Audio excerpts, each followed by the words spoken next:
Hello, I'm James, and the game for tonight is Mask of the Rose.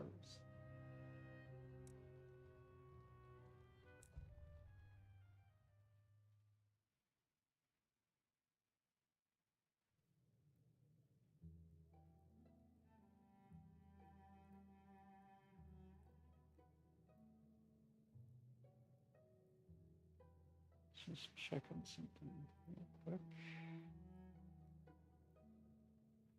Okay, good.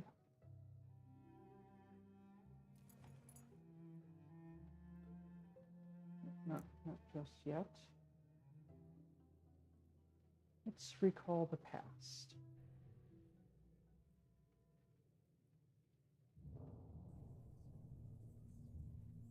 I reach for another memory out of that jumbled grab bag.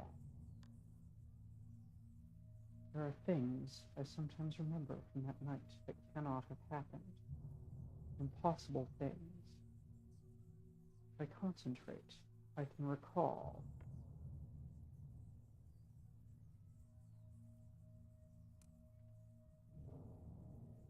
I saw something in a corner of the basement. I remember waking up in the night and seeing that there was a new rat hole in the basement wall. And as I lay there gazing at it, there came something like the leg of an octopus from that hole. It felt about the floor of the basement and wrapped itself around a lump of coal, finding nothing else handy. But that displeased it seems, because it dropped the lump again and withdrew.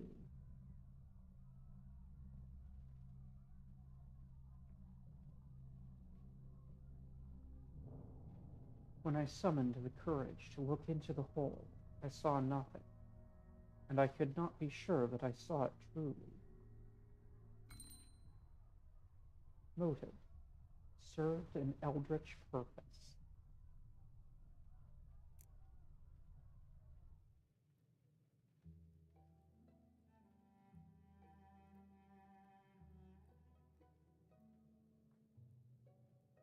Let's see what we can do with that.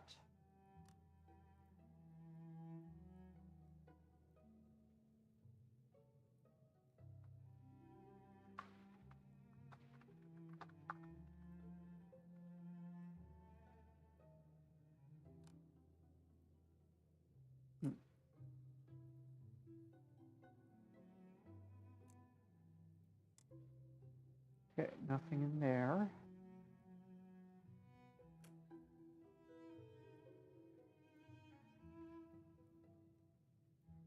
Perhaps something in the ministerial exposés.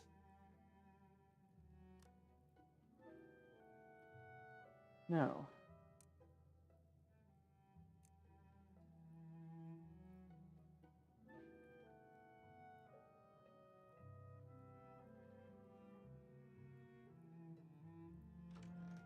Well, let's head outside then.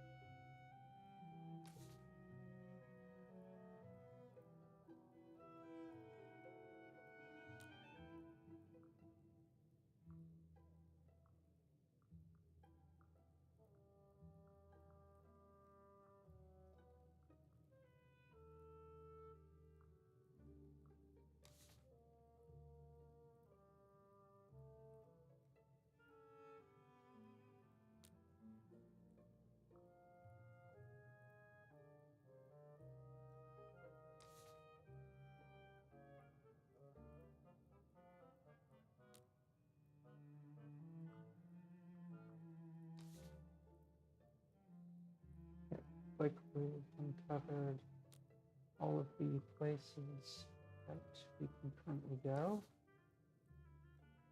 Let's check on Ivy's goods.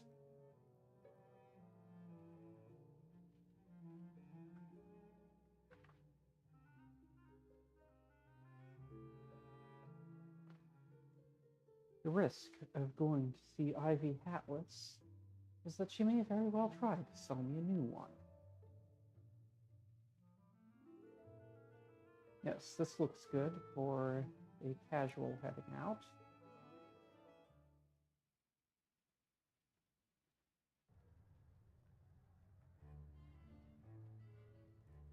Hello there.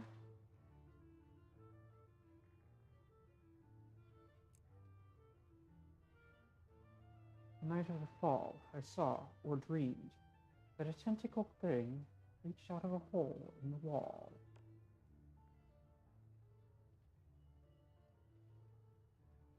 As if there were a vast creature living under the cellar. It was petrified. Talking eases the sense of alarm. I go on for some time. That'll be all right.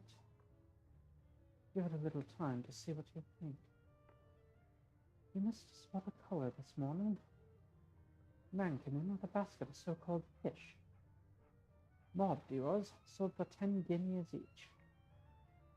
They wasn't fish, cold and wet and slippery maybe, but not fish. Oh? I don't know what they were, I just know what they weren't.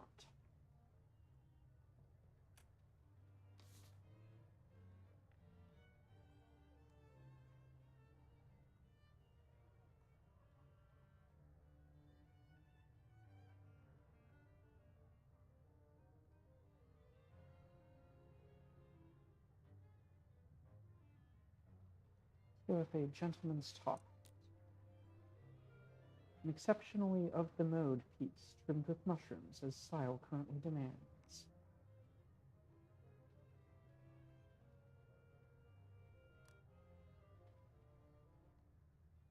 We'll give you 2 pennies for that stylish top hat with mushrooms. That's a fair price. Mushroom top hat. Grand and exotically trimmed. It is the sort of thing to wear when I want to get to know someone better. Okay, that'll be it for now. Farewell. Not bad company to have around, I must say. I'd be glad to talk to you again if you were to come back. Often there's customers, but sometimes there aren't.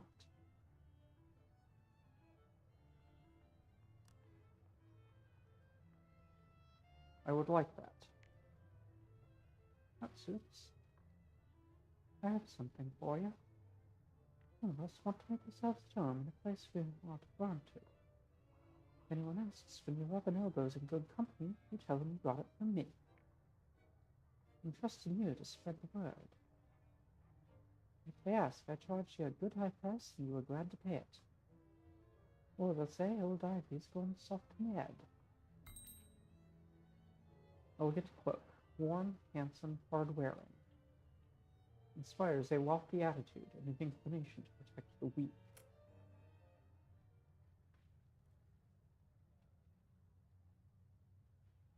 I can just manage another errand today.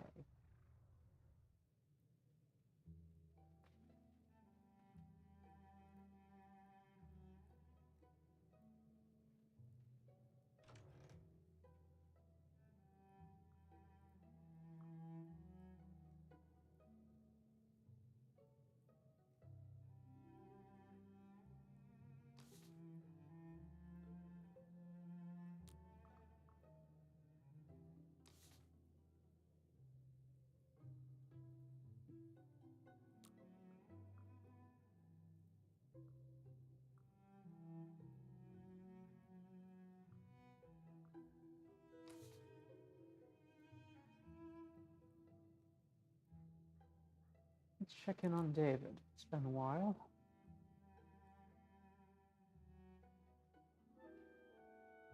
I consider what a landau would make of my current garb. Yes, let's change.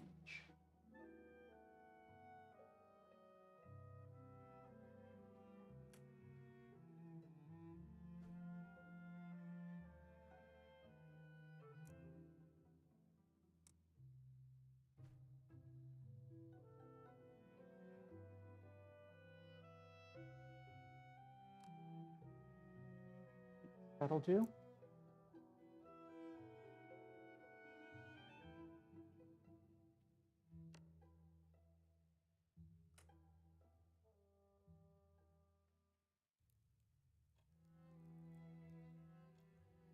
Good afternoon. We'll see whether my master and mistress are at home.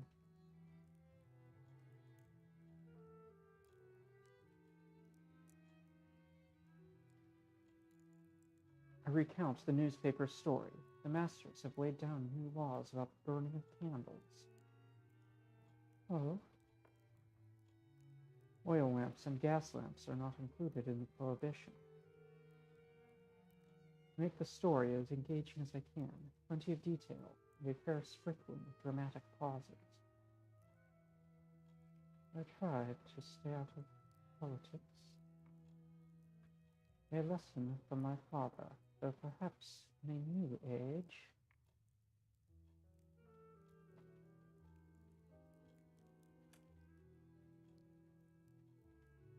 Those who make the laws have always abused the place, keeping their own power and pushing down everyone else. David hears me out, but it's plain this question doesn't matter as much to him as to me. Don't mind me. David digresses into a little story about the population down near Tentergrounds. There are fewer beggars than there used to be. I'd like to think that was a good thing, but I fear some of them may have died. I meant to ask you whether there's anything I can help you with. I don't suppose you could come between Milton and my sister? Convince her that there are superior options elsewhere? Or that she'd be happier alone? I won't suggest speaking to him about it. That would be a lost cause.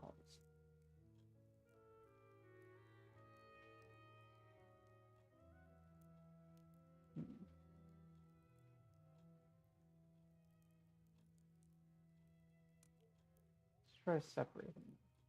I'll see what I can do. Thanks, George. I make my excuses to be gone. I'm expected elsewhere. Everything is always running too slowly, and yet every day is the same.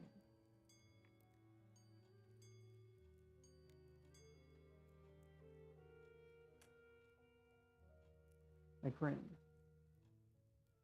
It's getting late, so I'm heading back home.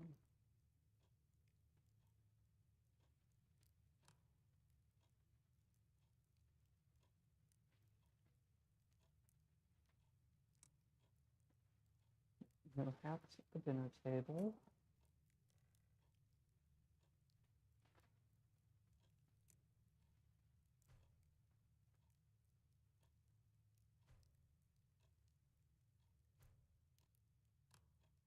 Let's go with the sailor's top.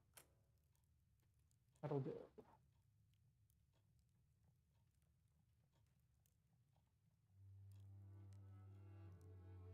It started snowing outside. It isn't ordinary snow. Something has gone very badly at the ministry. Mr. Pages took away a great supply of our papers, together with many of the books and novels it had assembled, all of them taken into the bazaar in wheelbarrows, so many that it attracted quite a crowd. I thought those were for his personal collection. No, he was always planning to take them to the bazaar, but it didn't go well. And that seemed to concern him even more. He said London might not last long in the snow.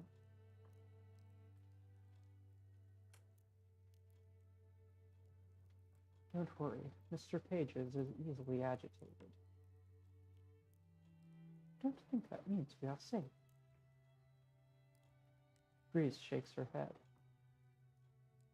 Mr. Pages has a very lively fear of what may happen next. I cannot put this out of my head. For a moment, no one speaks. I chew diligently. We finish eating.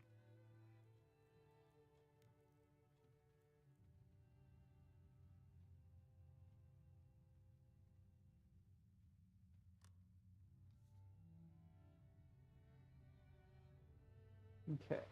We deliver the filled census forms to Mr. Page's time. We still don't know what's going on with the ministry. Talking to Pages might help with that.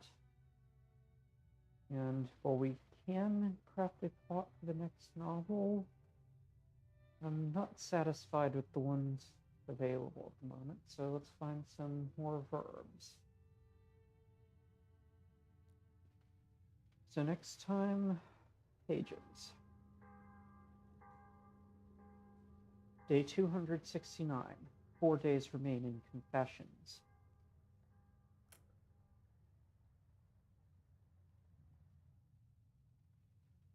Another morning, another newspaper.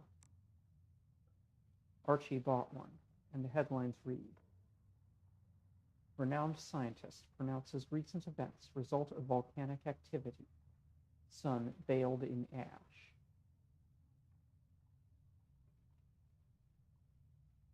Okay, what recent events are we talking about? What sun is there? Or is this talking about the surface? If I'm not too occupied otherwise, I can always ask my friends and acquaintances whether there's anything they need from me. They may have some additional tasks for me.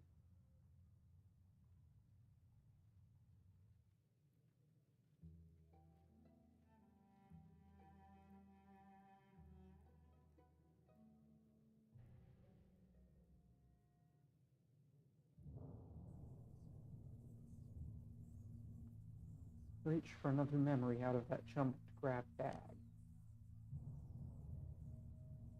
If I concentrate, I can recall.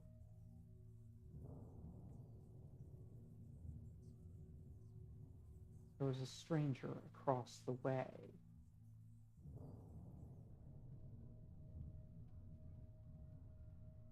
The basement window is level with the feet of passers-by.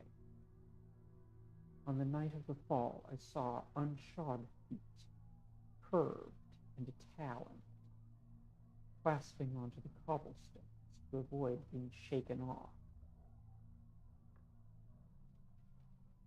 The creature was bigger than a man, but it walked hunched over. It paced out deliberate steps to the curbstone opposite Mrs. Chapman's, and on the stone face it wrote letters of fire.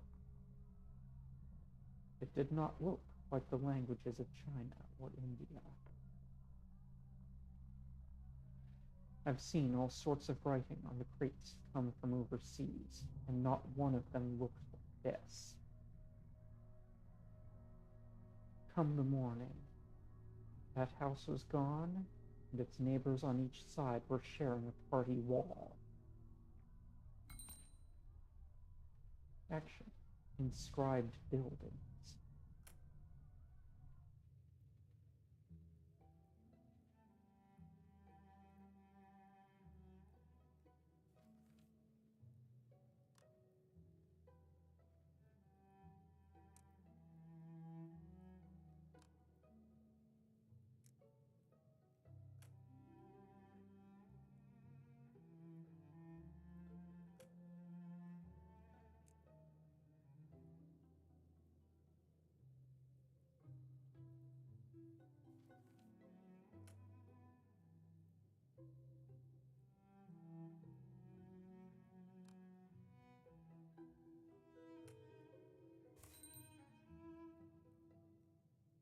New ministerial expose crafted. Pages. Surgical. Mr. Pages wanted to drain London of her wealth and resources, but drew sigils on the buildings to enchant them in some fashion. The typical Londoner posed no challenges and asked no questions. That's interesting.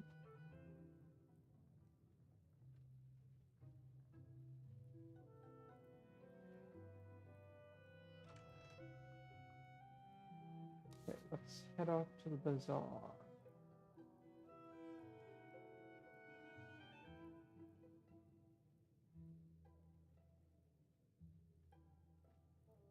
See if Pages is a morning person, despite what Grease says.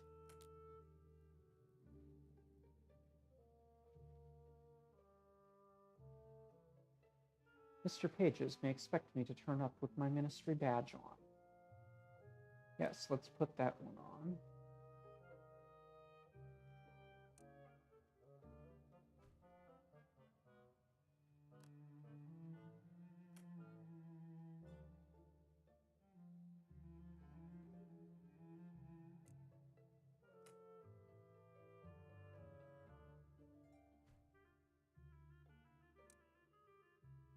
Yes, that'll do.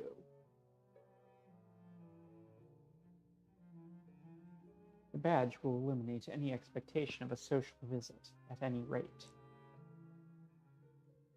Yes, let's do this.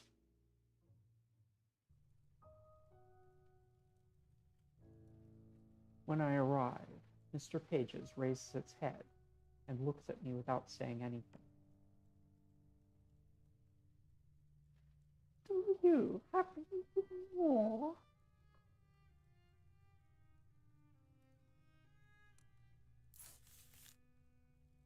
I have got used to the transaction now. Pages continues turning the pages over, going back and forth between them for a long time. Efficacious, this way of capturing menaces. We have better ways. The ministry will make them known. Do you have anything more?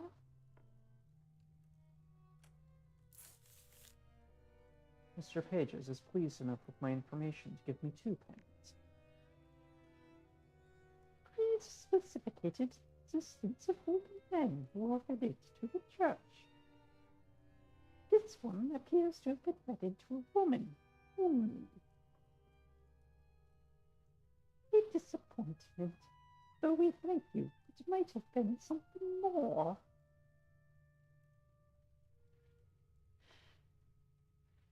Contemplates the final sheet of the census form again.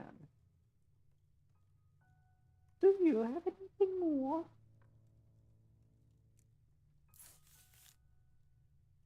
Mr. Pages is pleased enough with my information to give me 2 pennies. An exemplar example. Her mother is resilient of heart. She herself also.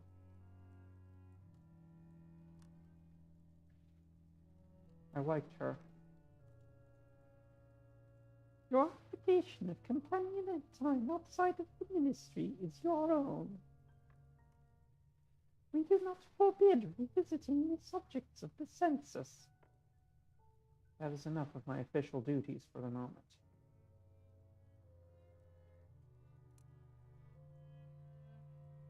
Have the masters always known the way above? Were you only waiting until a suitable time to tell us that the surface is still there? There is always a way for us. For you, sometimes it hides itself. You did not hide the route.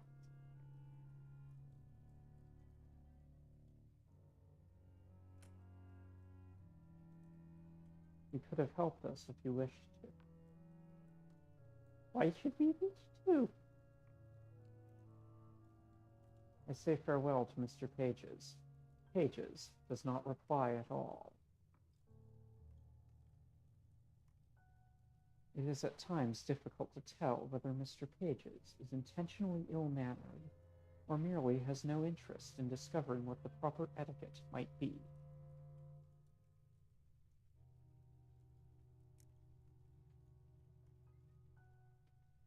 My face betrays my feelings.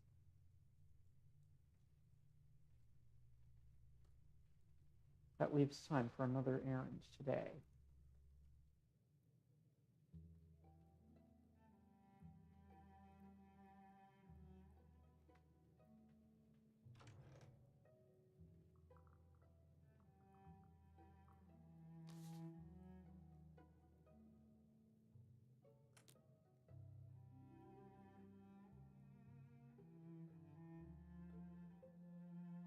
Arjit likes to see me wearing his gift.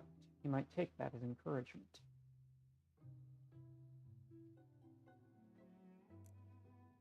Let's take off the ministry badge since we're not on business.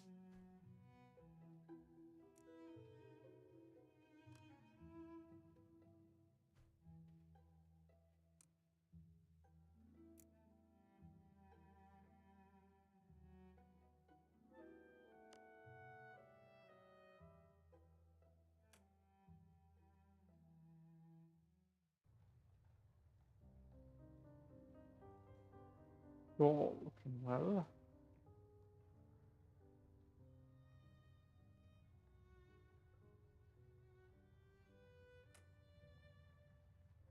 The snow is a marvel, isn't it? I suppose we'll find out it's entirely fungal. Spores of some giant self-replicating snow mushroom. Indeed. There's nothing amiss at Mrs. Chapman's, is there? Nothing has happened to Archibald?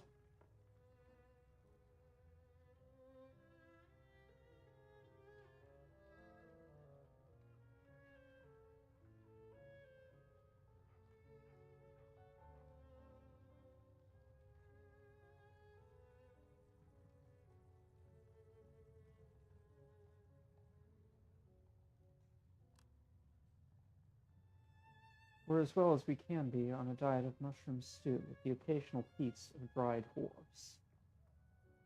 Our clothes are roomier than they used to be. A widely shared affliction. Arjit shakes his head, as though to clear away some thought. So many families passed in the fall, so many others vanished afterwards. Perhaps they have all packed their things and gone to some other part of the city. Perhaps something more terrible has happened.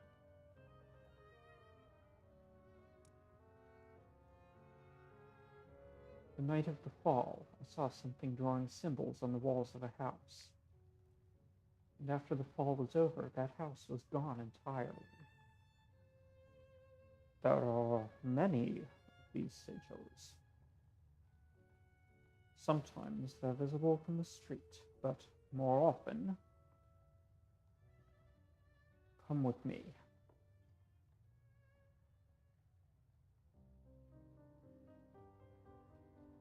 It's true, there are any number of houses like this. What are we looking for? Wait. Allow your eyes to see.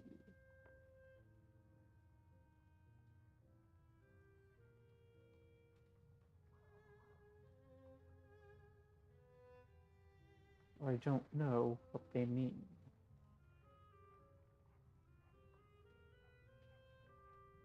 At first, I thought there was some old language of Londoners, something from before English.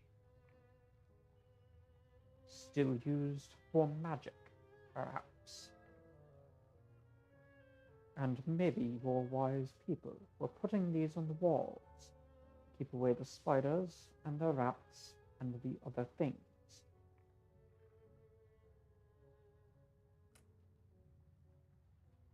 It's no language of ours. No, so I have learned. I have spent some hours in meditating on them. The result is dizzying thoughts that are not meant for humans to think. Come, some people are affected badly by the sight of these. I don't want to give you nightmares or worse. I ask myself what they mean. Perhaps it's to do with how the London buildings don't stay where they are. Archie and I spoke for a long time last night. On the roof of one of the buildings in spite. I understand what's troubling him so much better now.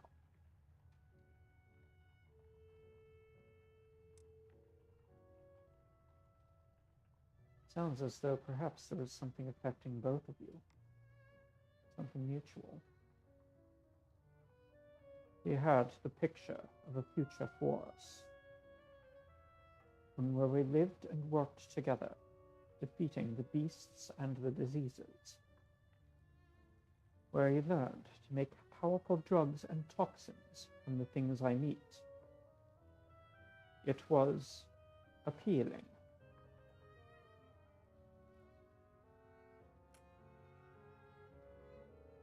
Tell me everything. Tell me at once.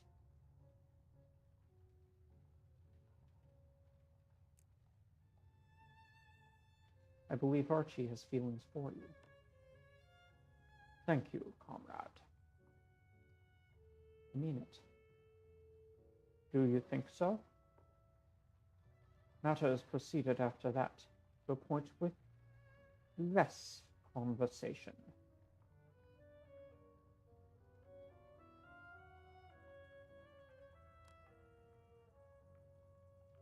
I see you as one of my closest friends. I know it may seem strange, but I've come to rely on you. Not strange. I am alone here. But there was a time when I had companions.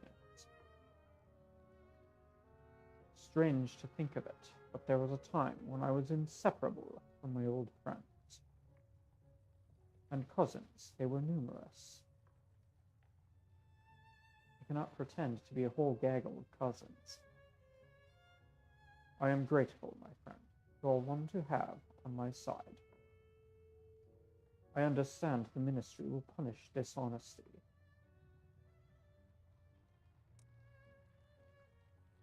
I extend my hand. He looks at it thoughtfully for a moment, then shakes it. Welcome to the illustrious company of my friends. You are unique.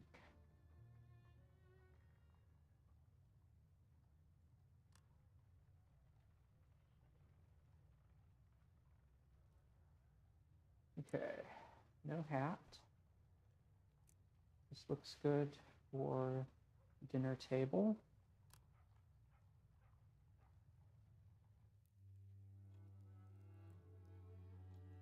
I don't know where the others have got to.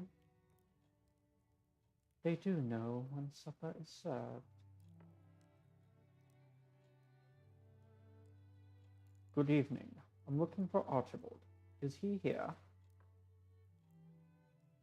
Archie, he's upstairs.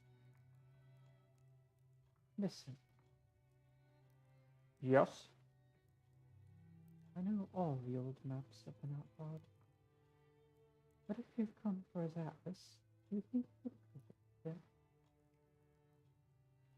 It gives him a lot of comfort, remembering all those little villages in Scotland where his family used to live.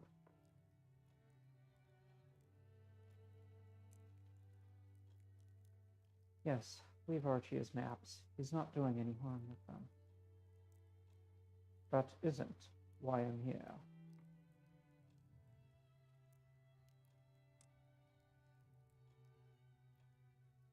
Oh, is it to do with his doctoring? I hope no one's too ill. I know Archie worries, trying to do a physician's work when he didn't finish his training. Does he often treat people?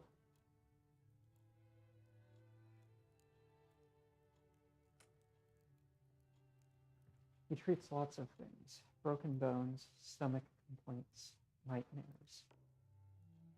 There was even some business with a tainted jar of honey, he said.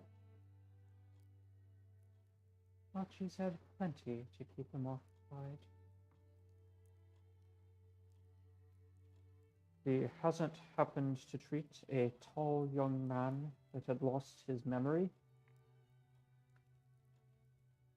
No one like that. Have you ever known Archie to make mistakes, prescribe the wrong dosages?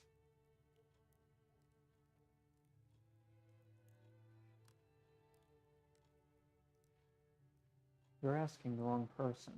Archie is a friend. Until today, I would have called him a friend as well. Of course, Archie chooses this moment to come downstairs. Ajit, I hope you're well.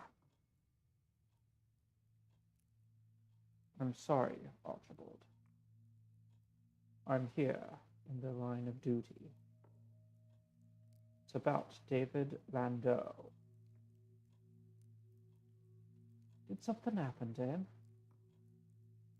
I only saw him today. Shortly after your visit, he died by poisoning. Died? The poor man.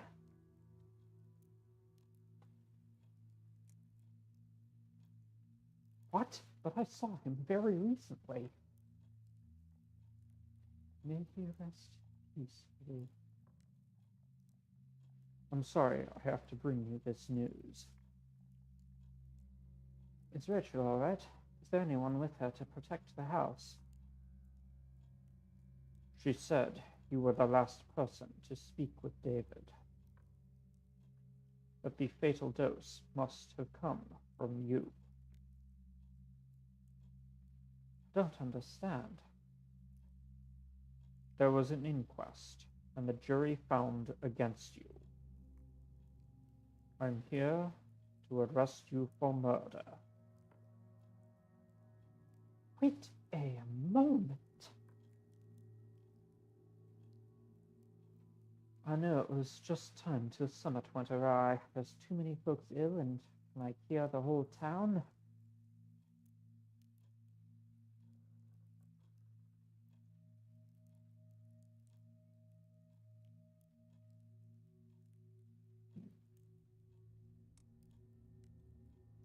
I draw Harjeet aside. This is preposterous. It was not my choice. The matter was decided by the coroner's inquest. By your laws, he must now be tried. But you know Archie wouldn't kill anyone. Not when his thinking is clear, but he is not always in his right senses. Do you want to leave him free and take the risk?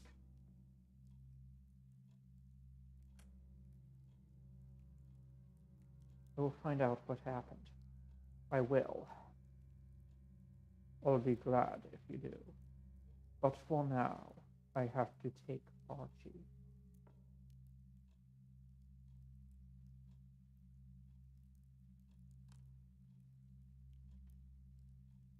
How is Rachel doing? Does she have anyone with her? There's her housekeeper, Phoebe, and some friends from her community. They're preparing the body for burial. It can't be left unburied very long.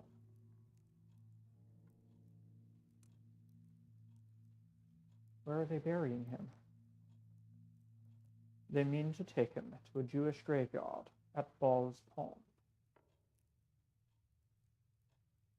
Rachel said there might be a dispute with their Spanish relatives, but their mother was buried somewhere else. But she did not think it would change the outcome.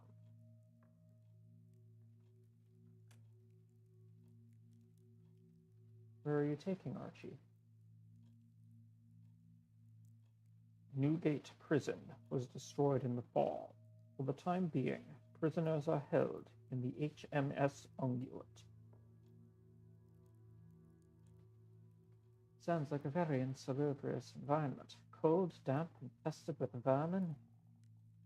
Breathing the vapors of the Thames might not be good for the health of the prisoners. You're not talking your way out that way. No, I mean, if you don't mind, before we set out, I'd like to collect a few doses of this and that. Things that might help to settle bad lungs and prolonged coughs. You're asking whether, before we go, you can be allowed to rearrange your collection of drugs and bring some of those drugs with you. It isn't quite how I'd have phrased it. when you stand accused of murdering a man through the use of potent toxins. Oh.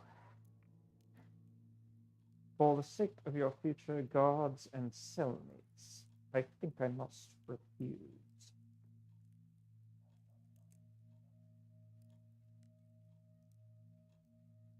Horatia, I'll be back as soon as I can.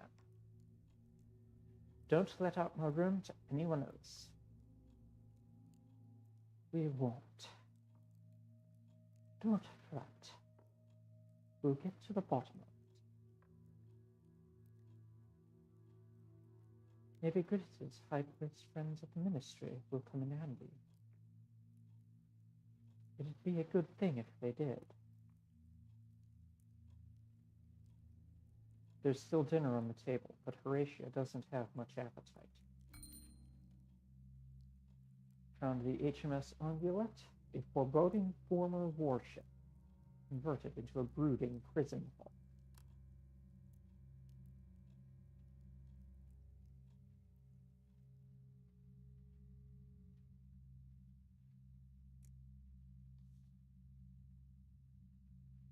Okay. Need to find someone to interview for census information. Need to visit Archie and find out how to reach his publisher directly. And we ought to wait before pestering Rachel about her novel. She's still grieving.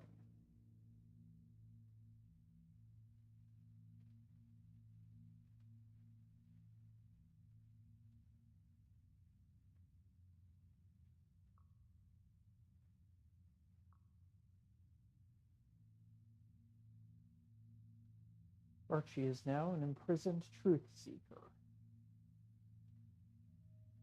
Day 269, Confessions.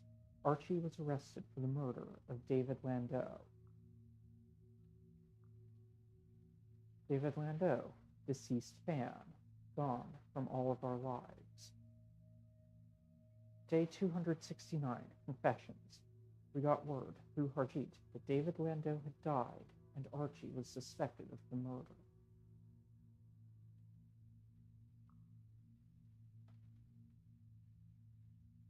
Day 269, Confessions. Harjeet showed less reserve than usual. Harjeet and I confirmed that we are friends. Harjeet came to arrest Archie for the murder of David Landau. Harjeet showed less reserve than usual.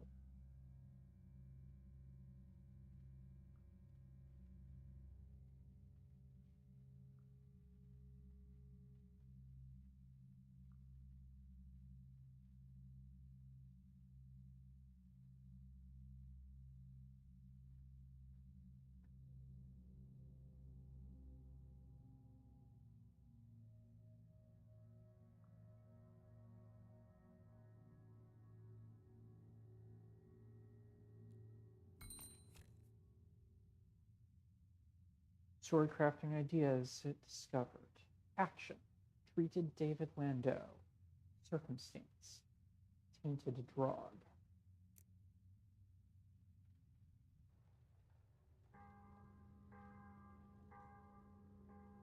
Day 270. 3 days remain.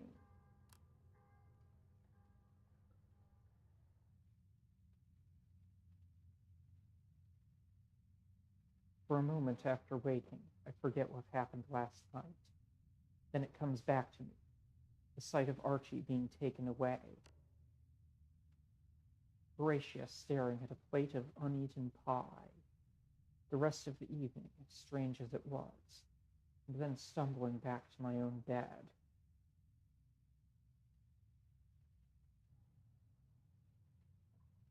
There is no mention of Archie's arrest in the morning newspaper.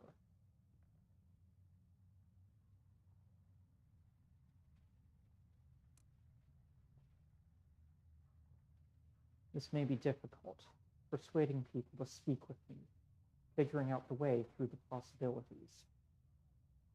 I'll have to craft questions to ask people, the way Archie showed me. It might take some doing.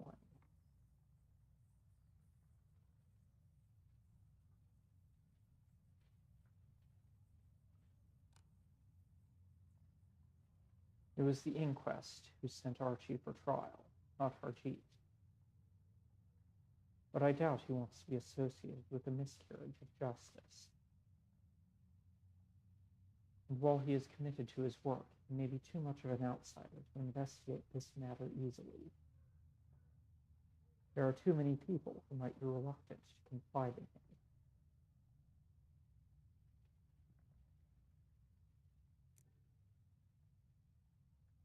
The law will dispose of the murderer's earthly fate.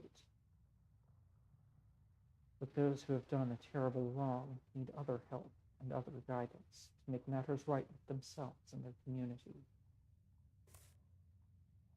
New goal: find out how David's relations are reacting to his death.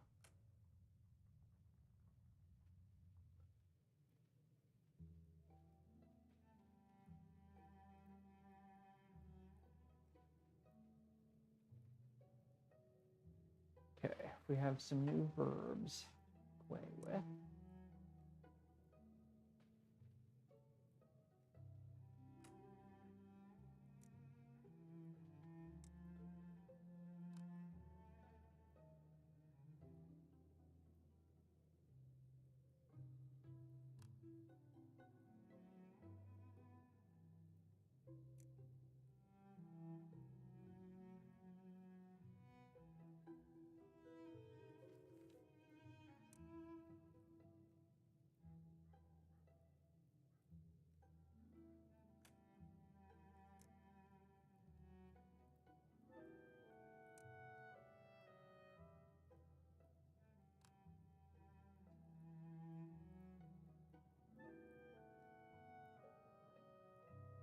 But nowhere to put them.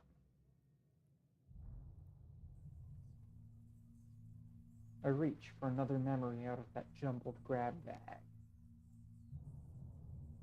If I concentrate, I can recall.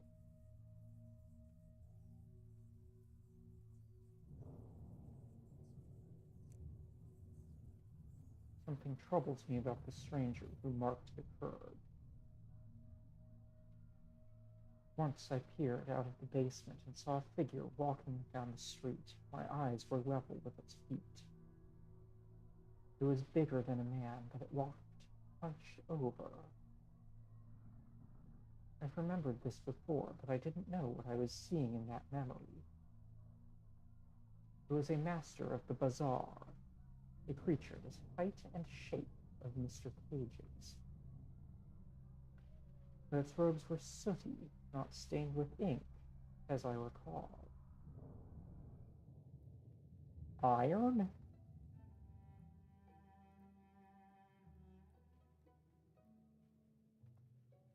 No. Could be iron, could be fires. Probably fires.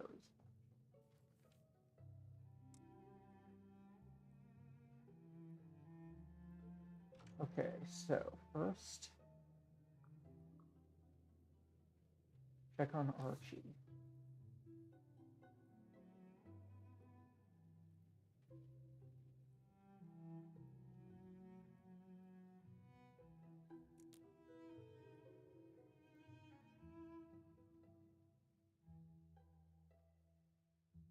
Dressed like this, I should only visit the prison hulk with Harjeet's escort.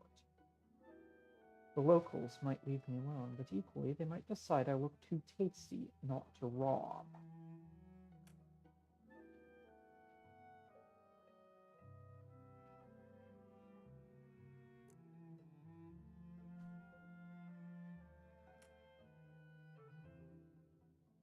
Okay.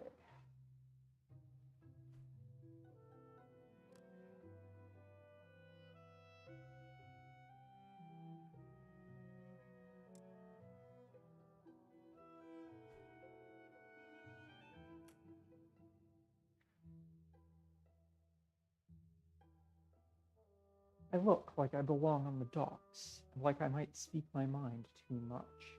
The hat and the fork, however, mean I am at least the pawn of someone powerful, or that I have a cranky nature and a sharp tongue.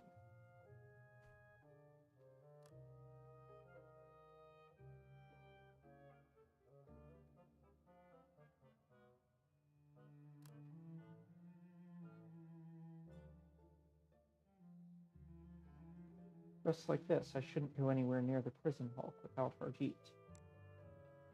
I'm a walking advertisement to robbers. Okay. No hat.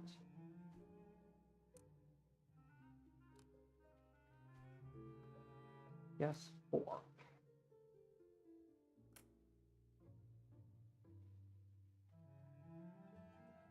Just like this, I shouldn't go anywhere near the prison hulk without Harjeet.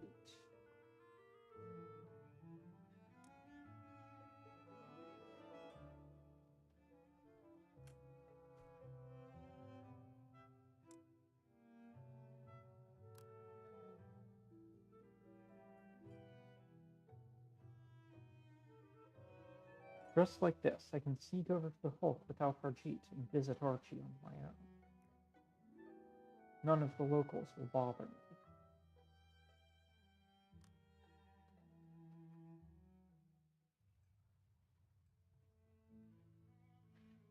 Taking a risk coming here without Harjeet. If you don't watch out, they'll pack you up in the ungulate beside me. And then where will we be?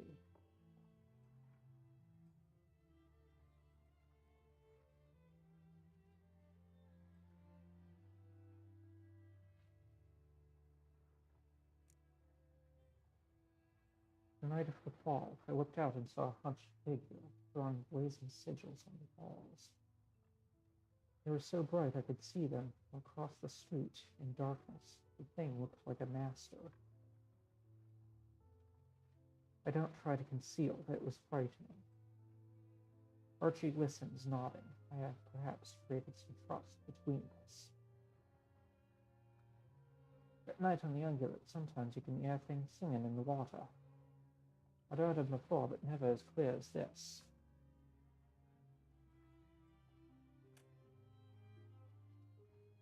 Are there words? Lyrics? Aye, most nights I cannot remember them by morning.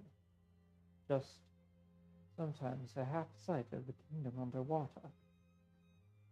Deep green water, and a throne without a king.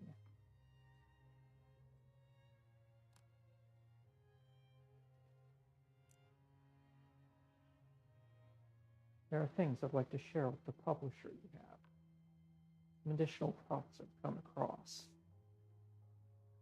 We'll need something a mite different now. Not just to tell the truth, something more in the nature of a call to act. A manifesto, so to say. If you can think of what's best to tell folk. We cannot move too slowly now. A thought occurs to Archie.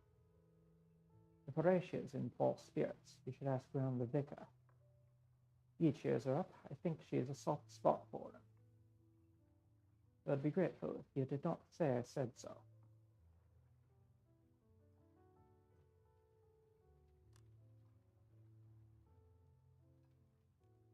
Who would you miss most from the surface?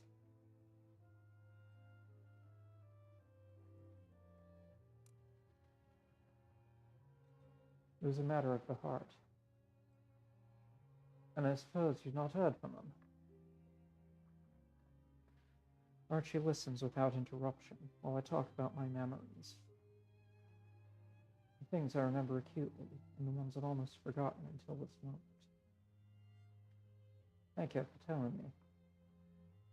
We each have our own losses. Just as often as you have a mind to. There's nae much entertainment within.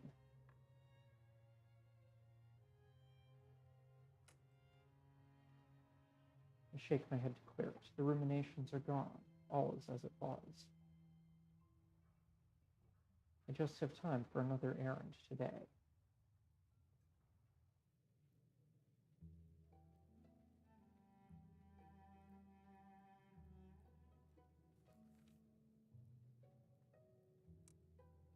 Outline a manifesto calling London to action. Mr. Pages did something, and then something happened, presumably. But what?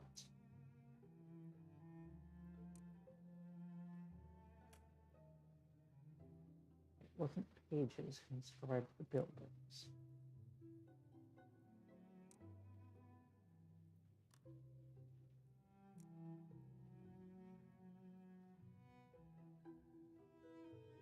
Mr. Pages wanted to drain London of her wealth and resources, provoked the typical Londoner somehow.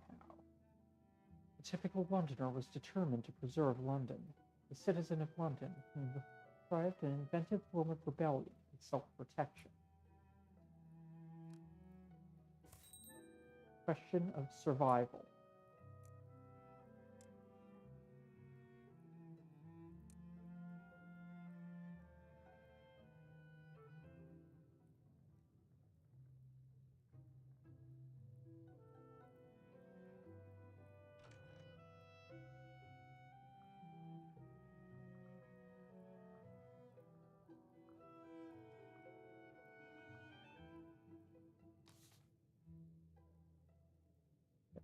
Check on the Landos.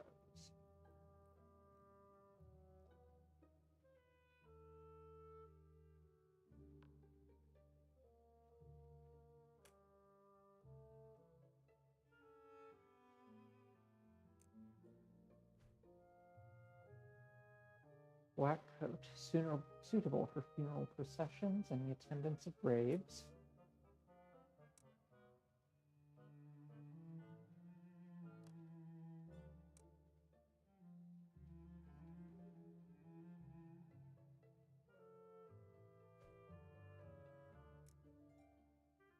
Yes, that'll do.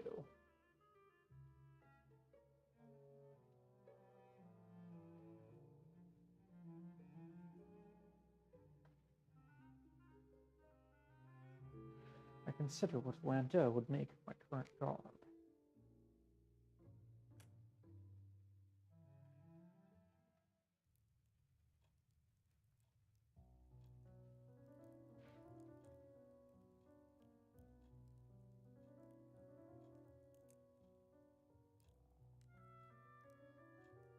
I'm so sorry for your loss.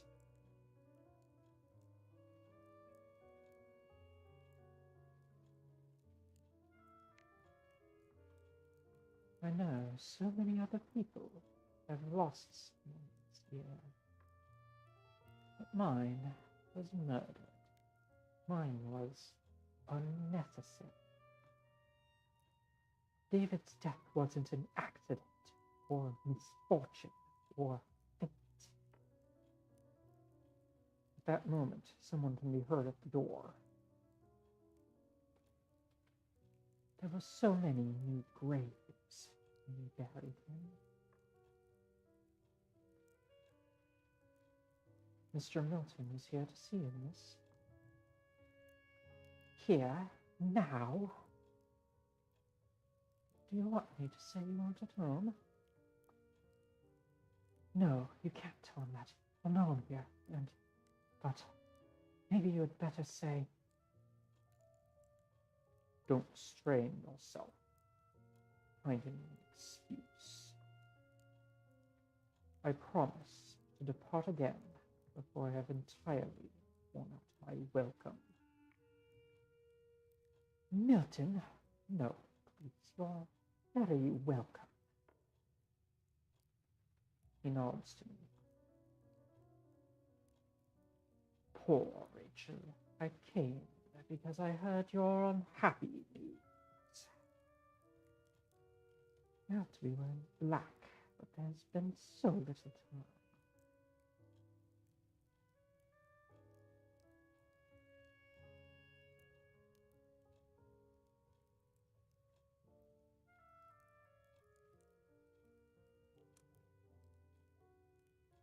Purple may be worn for mourning.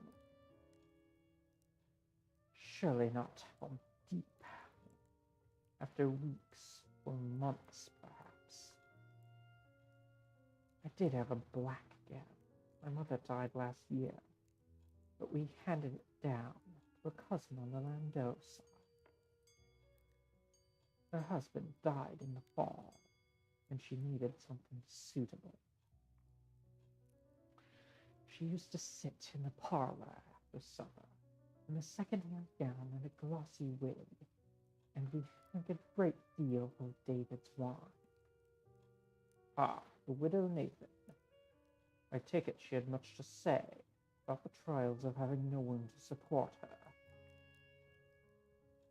you never did recognize that character as yourself.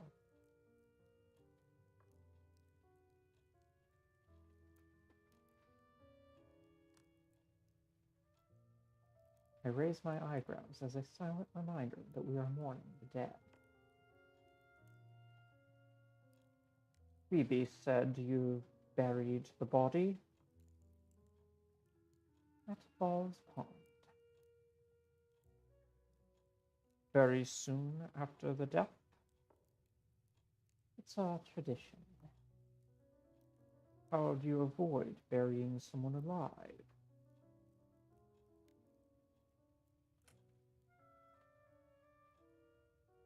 The burial, Rachel. David was dead. Unambiguously, grotesquely dead. Have you been back to the grave? Is it undisturbed? Is this how you comfort mourners in your society? We don't mourn the dead. Your inexperience shows. It isn't necessary here. You've been here long enough is what you've been. Phoebe? Phoebe, I called you. Yes, did you be wanting tea for the guest? I did not, and don't play the fool. I know you've had your ear to the door. See Mr. Milton out. I could have found my own way. At least one of us here is going to observe the civilities, and it seems I'm the only one up to it. Miss Landau, I'm very sorry, but please go.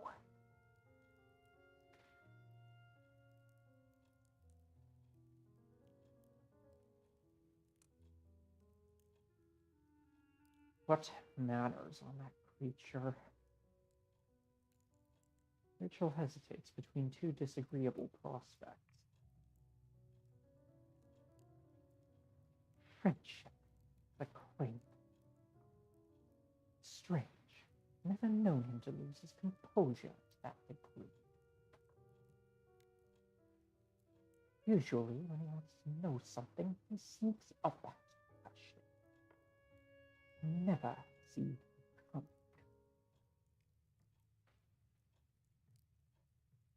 At this point, I go back to Horatius.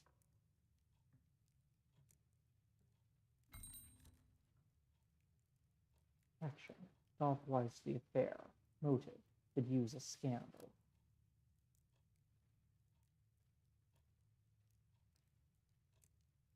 Okay, take off the hat. Everything else is fine.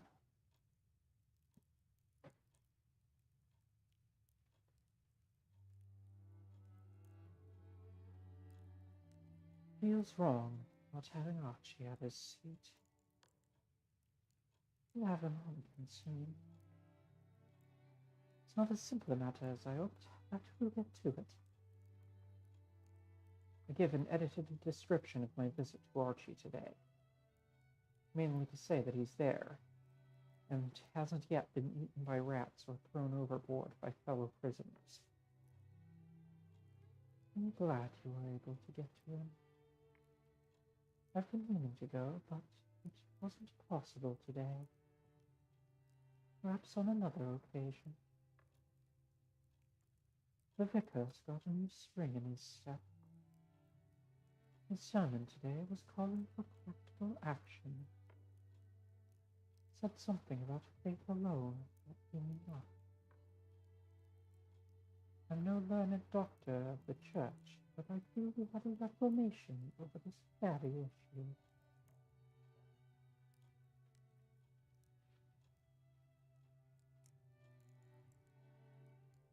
And what was this advice? He sermonized on love thy neighbor. Now, before you say anything, I know it's not original. but he'd drawn up schedules, a task for every parishioner.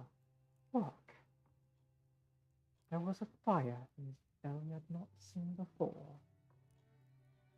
His preaching was very red-faced. He's not ill, is he?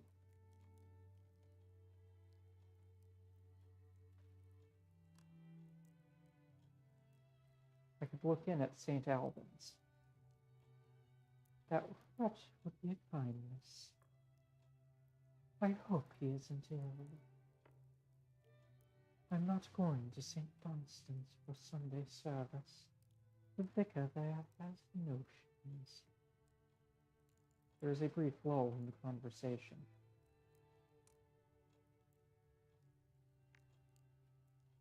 There are no more mushrooms on my plate.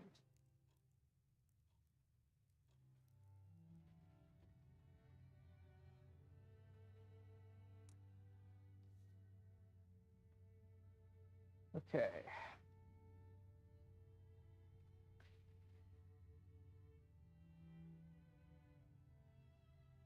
You have to visit those who might have information or opinions about David. You need to craft a manifesto about how London should respond to the Masters.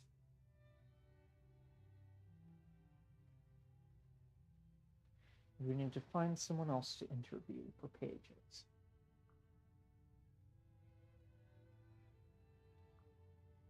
David remains dead.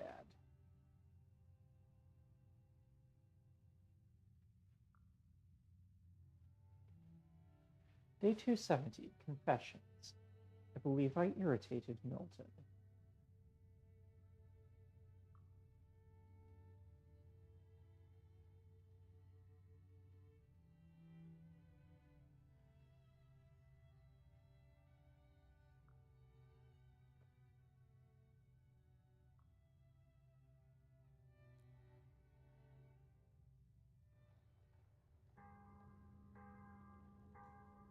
Day 271.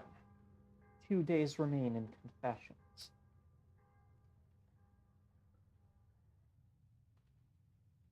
Another morning, another newspaper. This morning's lies open on the table. Orgiastic parties of legendary Vicantists threaten virtue, reputation of ordinary citizens.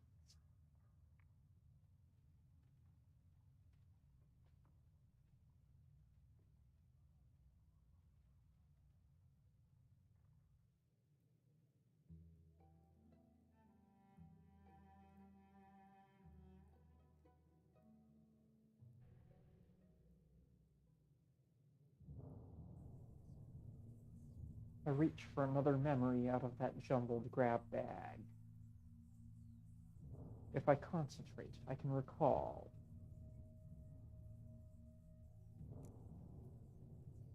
Horatia offered Harjita plates to bring the wounded. If you find anyone wounded out there that needs looking after, if they're safe to move, I'll bring them here. But, ma'am, there might not be any. If no one is hurt, all the better. Most of them, I find, are dead, ma'am. One young man was crushed by a beam across the middle. Someone had come and taken off his face. Taken it off? Clean cuts. I hope I waited until he was dead.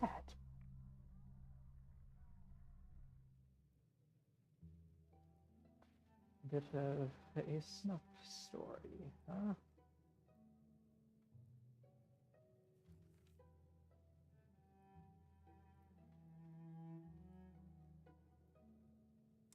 Okay, we have some more things here.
Okay. Let's stop in at St. Albans first, like we said we would.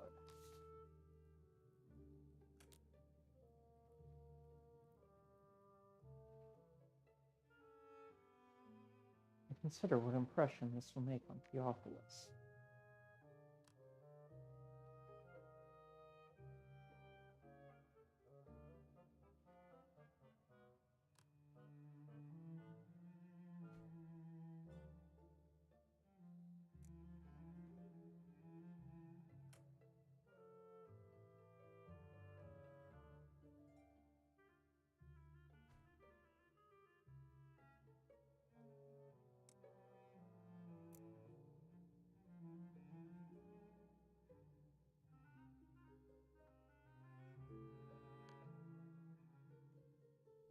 Yeah, let's go with that.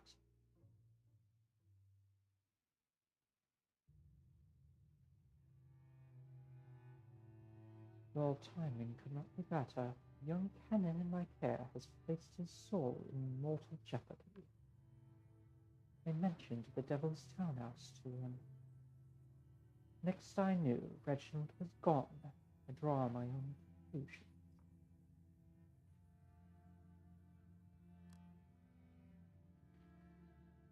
Who is this person? A swearing hothead laboring under the name Reginald. He knows his Matthew from his Munster, so he was fast-tracked for promotion following the fall. The bishop felt a more muscular theology suited the times. Heaven help us. Well, I wonder which bishop this is. Maybe one very prone to shouting. I worry about the young man. I would hasten to his rescue, but... He tugs on his dog collar, as though itching. I fear my motivations for an unexpected call would be seen through.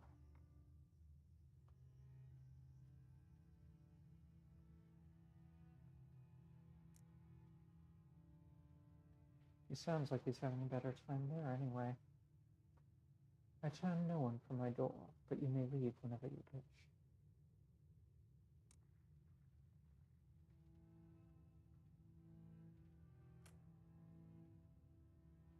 There's nothing for you to worry about. Is it all bickering, or do you earn a bit on the side? From time to time, I've considered offering myself as a tutor to some enterprising pupils. My Greek and Latin were rusty, but I never put the plan into practice. Now, as we see, the education of the young is no longer a primary concern in the best houses. It was good of you to stop in. I'll see you safely home again. Okay, that did not go as planned. I didn't see the way to continue the chat in the direction of planning.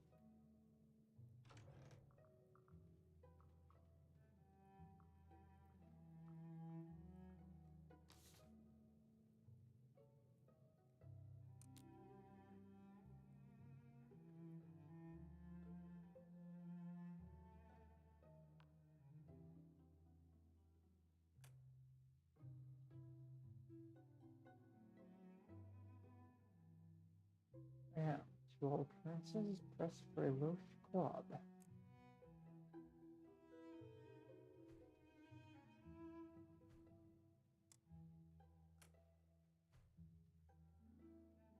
Spiritus Fork shows my allegiance to my yellow-eyed friends. And to all appearances, dress for a devil's salad.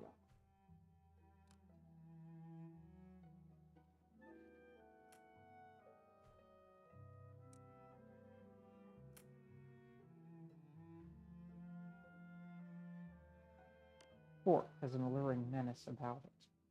Most likely no one will expect me to exchange news of the day.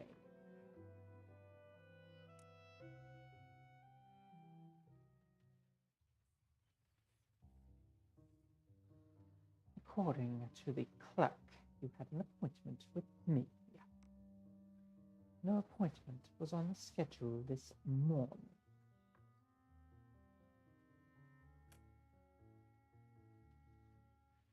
You'll have to forgive me. I was taught never to sign my name in Hell's appointment books. Fear not. I had no intention of wasting refreshments on the mortal. Our vintages are rarely appreciated as they deserve.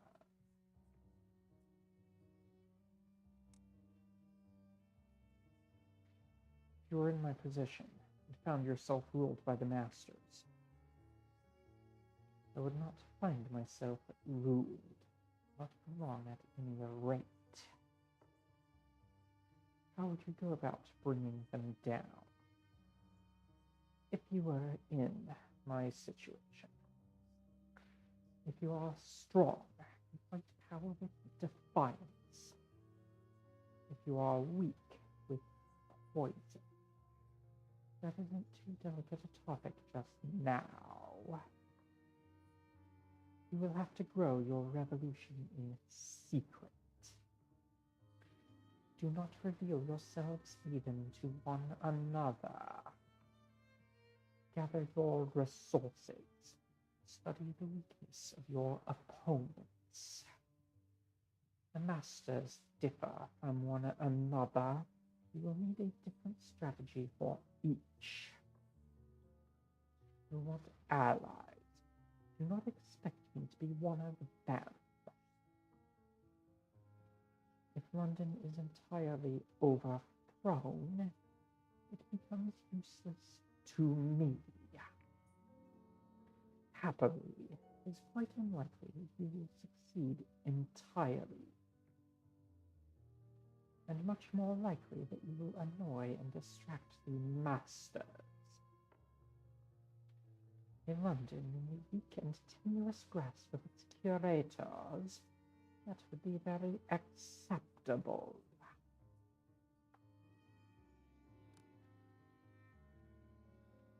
Thank you, thank you, thank you. 1,000 blessings on you. You'll get yourself killed, probably more than once. I dare say it will prove instructive. No one speaks for a moment. Goodbye. I now have another appointment with an empty room, if necessary. At least you don't say whatever you are thinking, like most of London. But dishonesty is not alluring in itself, so pray don't feel I will pine for you in your absence. My face betrays my feelings. It's time to go home.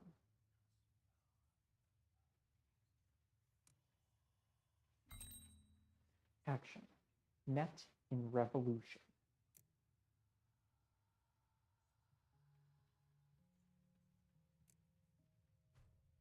Okay, no hat. No fork.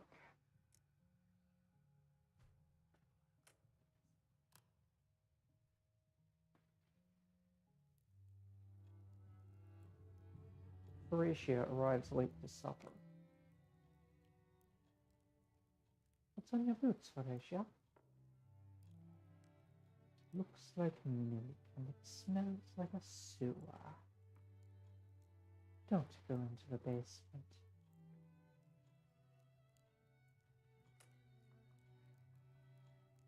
I know there's a tentacled thing down there. Do you? I saw it the night of the fall. Didn't realize it had visited us so early. It's not only that. The floor down there is flooded. I moved everything to higher shelves.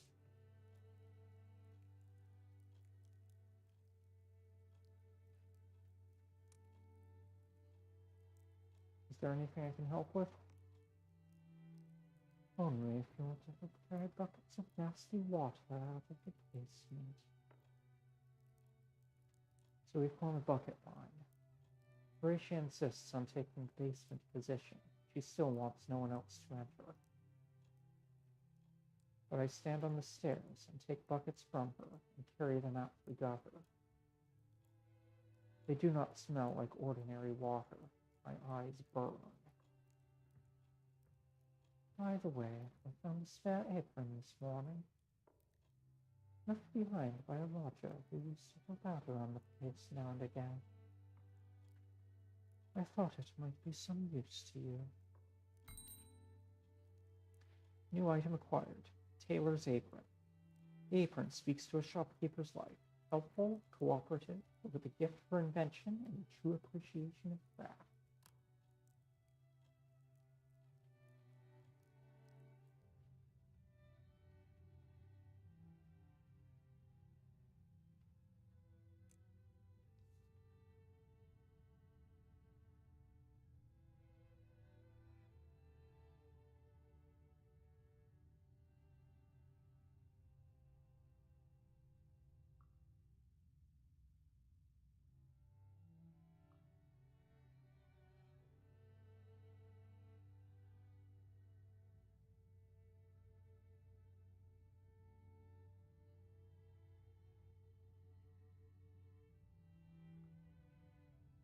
Day 271. Confessions. Theophilus showed less reserve than usual.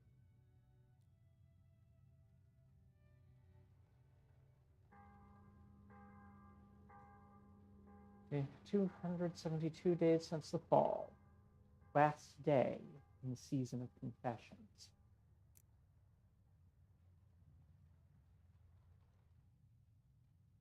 Another morning, another newspaper. Greece brought one, and the headlines read, Parliament buildings visible in river. All parliamentarians feared drowned.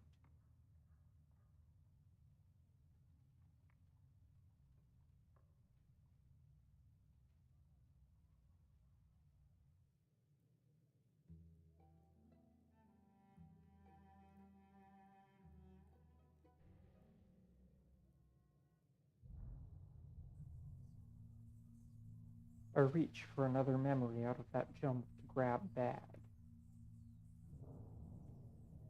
If I concentrate, I can recall. I think Greece really did say something about her family name. Greece was eating a cold dinner. There wasn't a hot one that night. But Horatio was determined that we had to eat. Greece and I have both been lodging at Horatia's since before the fall. At first we didn't speak much. She kept her distance back then. She has become much friendlier since the fall.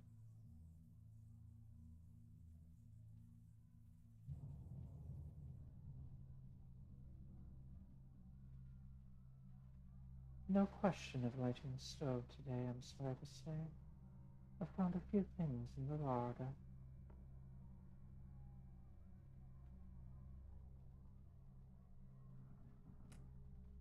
Those few things would be a fortune there. She had the end of a loaf of bread, a roast joint we hadn't finished, a cheddar with the wax covering still on. The jellied eels barely been touched, plenty to go around. In fact, I think Grace mentioned her family briefly. When the sky got dark, a grim reference. Are you concerned for your parents? You can visit them in the morning, perhaps. No. I could go with you if you want. Or Archie would escort you, I dare say. It might be better.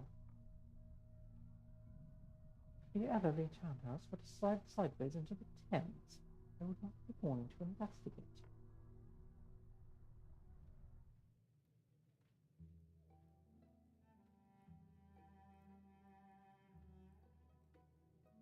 Okay.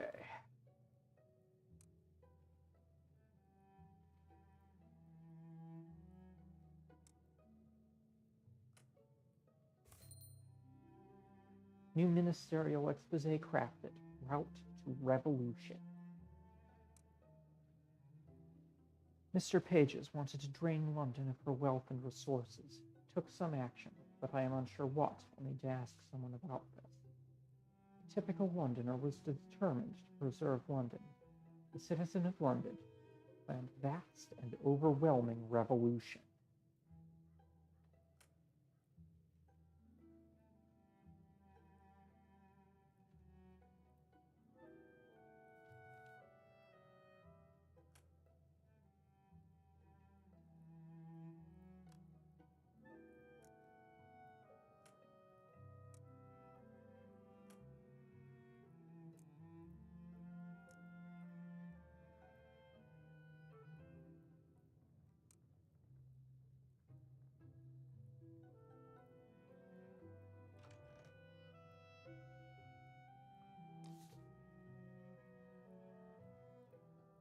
Okay, we don't have a final manifesto to deliver.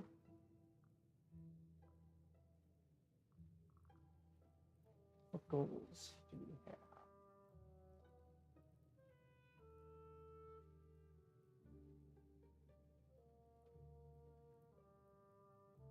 Okay, we need to find out how David's relations are reacting.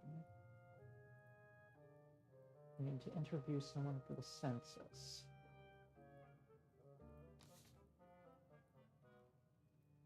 And the obvious answer has no options.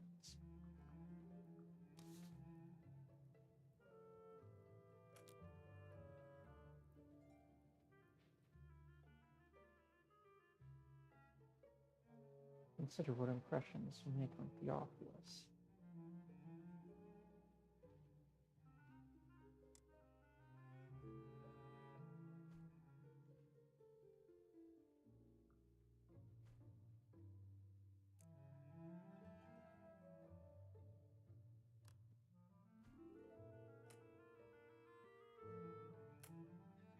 Yes, that'll do.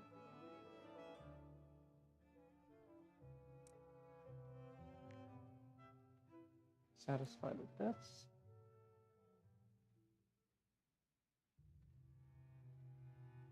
I find Theophilus reviewing the notes of his sermon.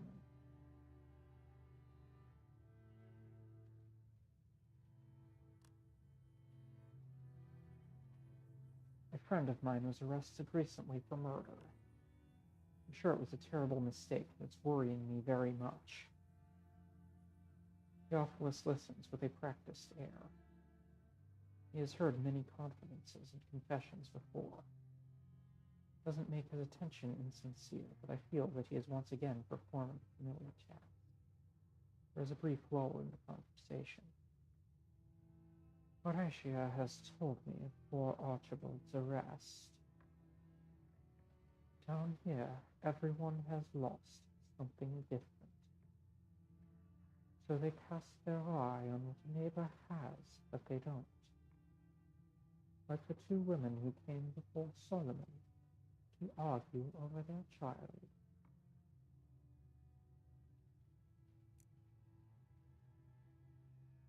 Don't think Archie is given to jealousy.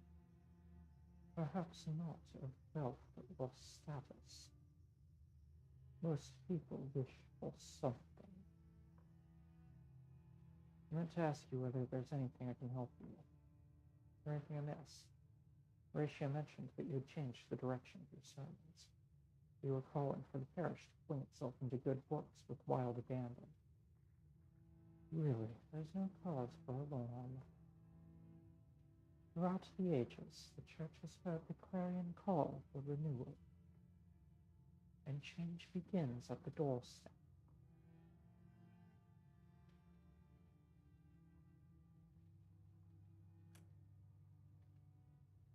Are you frightened too? Hardly anymore. Why should any of us be frightened? What could be worse than where we are? Really, you are worse than those ladies vying to be my housekeeper.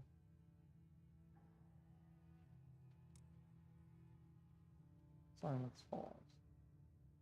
Did you know the crypt of our church was gone? The door is still there. The stairs lead halfway down, but Past the fourth or fifth stair, solid rock. It's not filled with rubble. That would be easy enough to understand.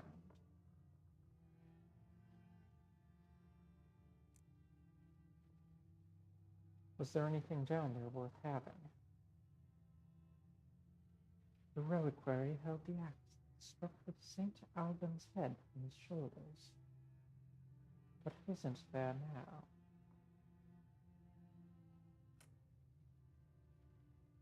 Have a good morning. It was good of you to stop in. Lord, see you safely home again. That leaves time for another errand today.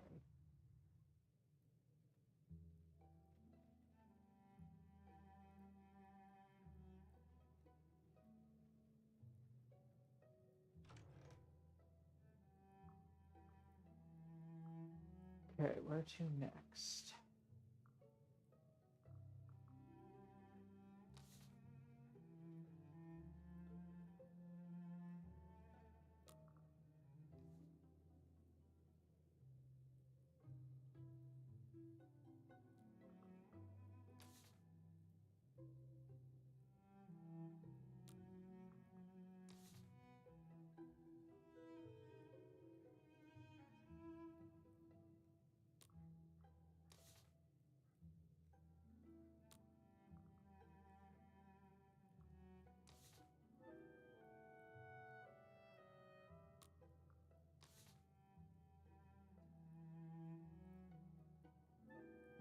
The one last census to do. Take the census with the rubbery creatures. Consider what an impression this will make on Batachi-kun. Let's change.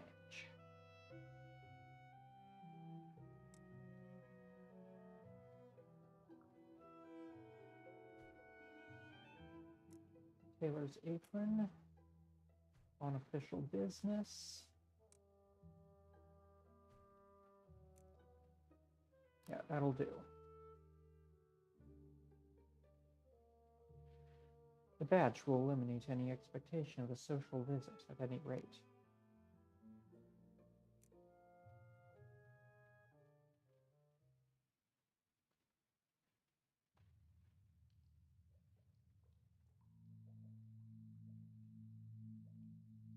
Oh, you decided to come back. We took a bet. I said he'd frighten you away. But Hachi-kan disagreed.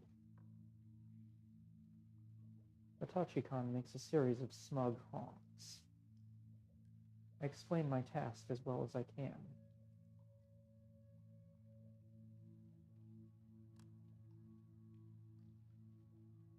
Do you live alone? He makes a series of lonely hoots. We are together here, alone. The first of his kind in London, and I the last of mine. We make do, as you are fond of saying here.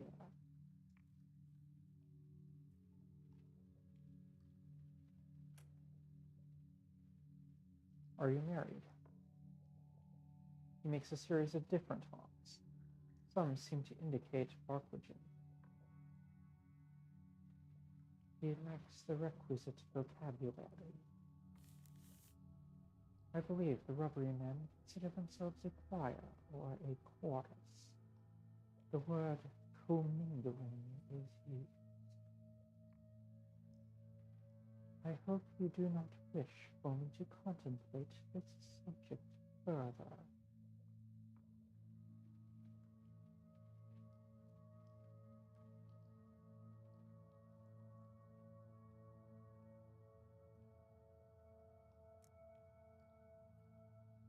Ah, to commingle.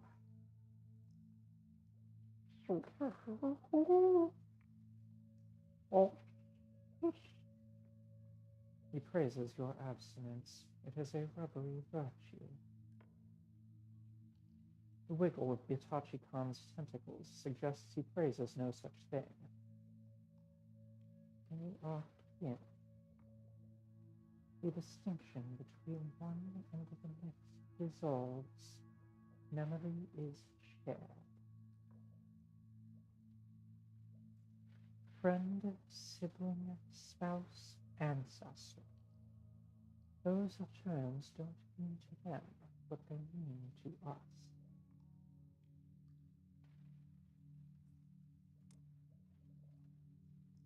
That sounds like an enviable state of being, a greater connection with one's own kind.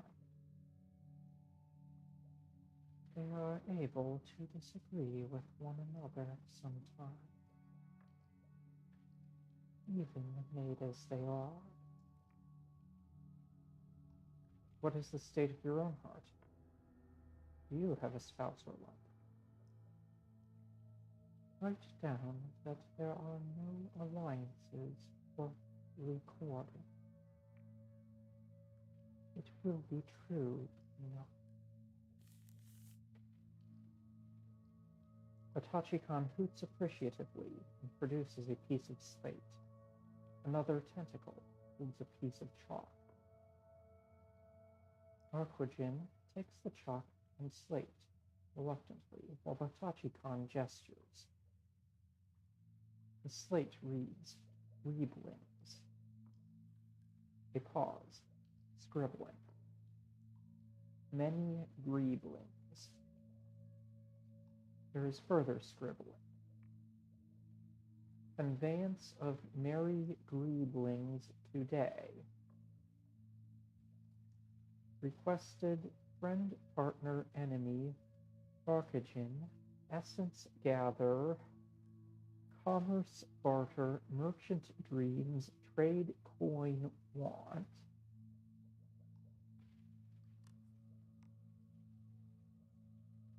Insisted. He means the market. Requested, perpetrate commingling. There is further frantic scribbling. Admixture essences require proceed commercially become. The chalk snaps.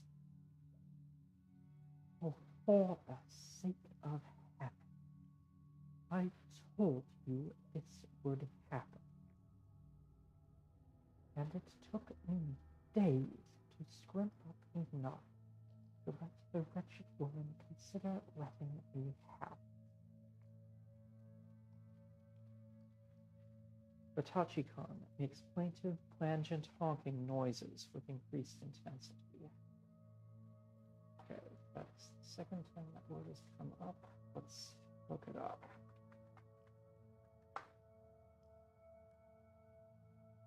Loud and resounding.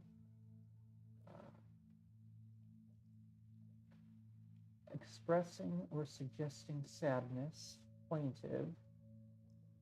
Beating, dashing as a wave. Having a loud, mournful sound. Beating, dashing as waves. Pretty sure all of them could apply. No, I cannot go and fetch another.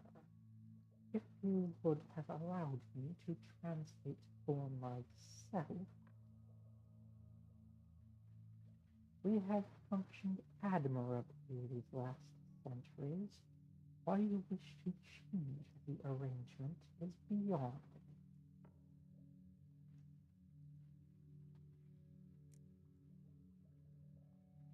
But this is a new city. New methods might be appropriate. Or you might wash us both away. A monk told me a story of a tower where everyone spoke a different language. What happened to the tower was not revealed. I choose to believe it squashed them. What has worked before will continue to work. Its longevity is its evidence. We sense the city out there is not yet ready for our emergence. The Tachikon is free, too free. His tentacles are like reeds, making for the surface. I have advocated caution. But you are the first personage to encounter. What do you think? Am I incorrect?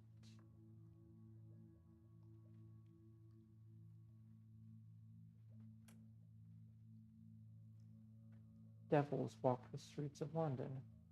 Doctors speak of men of clay, too. Ah, I am familiar. Oh, the devils, well, let us say their neutrality in political matters is not to be believed. The clay men are admirable laborers. I discussed philosophy with one as his Victoria were rebuilt. He called himself unfinished. He seemed finished to me. Perhaps it is a state of perpetual enlightenment. But both groups, you will concur, are more human than our friend Tachi. The problem is that he has a request. He has a purpose to go ahead, to prepare the path for the others. They wait to love. I owe them a debt for my own safeguarding when I left before its ruin.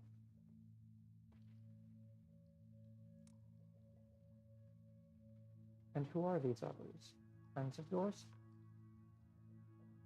They are like and unlike him. Our Tachikon is singular,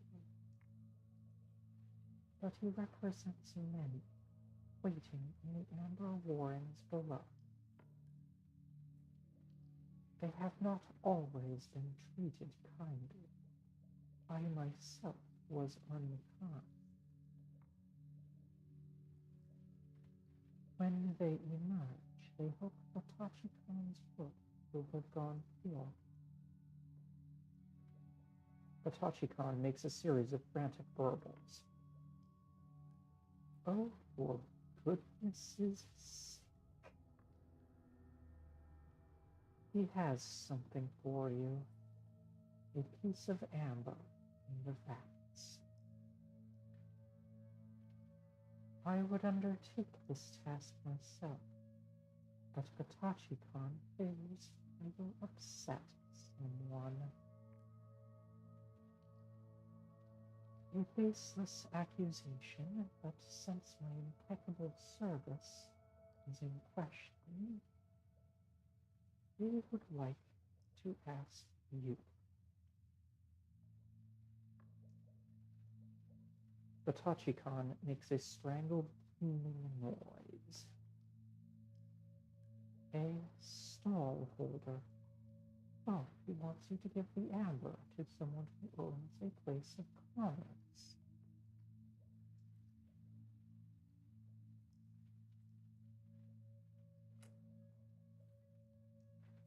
Ah, you assume I'm familiar with that. The Tachikon makes a series of sibilant, high-pitched squeaks. It is, we would say, spirit, but it is not that. It is resonance that is attuned to the essence of those it comes into contact with it.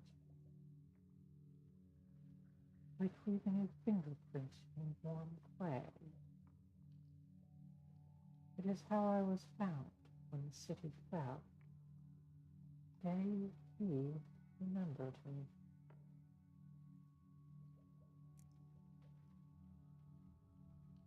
I take the amber in my hand, more oddly warm to the touch and clammy. It is important the amber be delivered. to one of a mercantile orientation.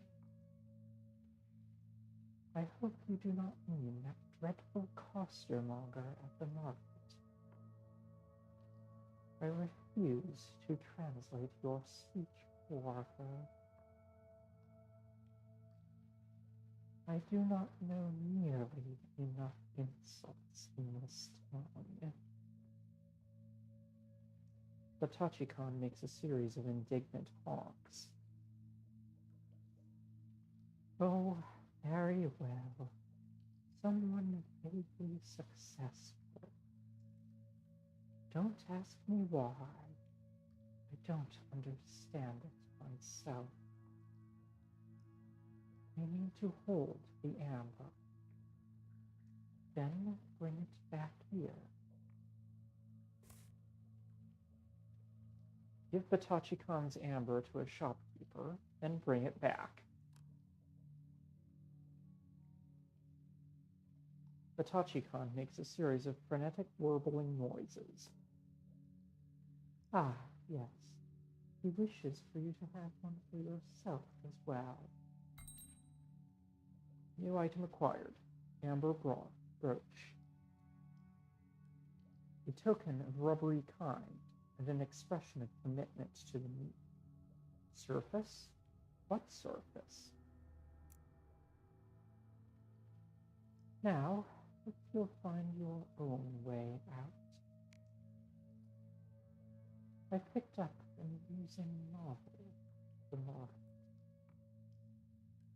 It is about a very enterprising young lady named Audrey. She is full of moral fiber. I am keen to return to it. It is almost time to eat.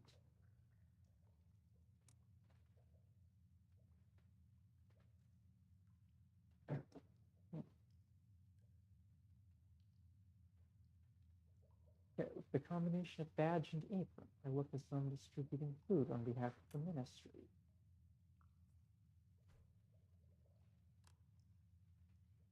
The apron and the brooch say I am a tailor of unusual inspiration.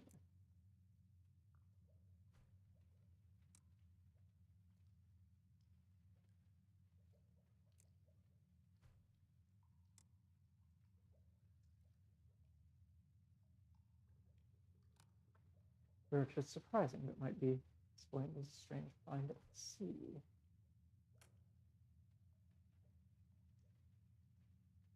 The coat says I offer pastoral comfort and am willing to face dark thieves. True, the hat may give me a somewhat frivolous appearance.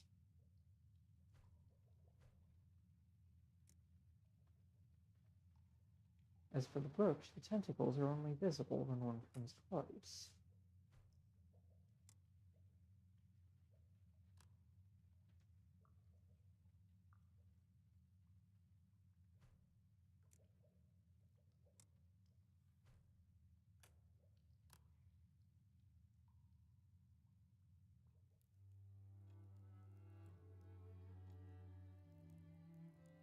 I have powers over this house that I did not always have.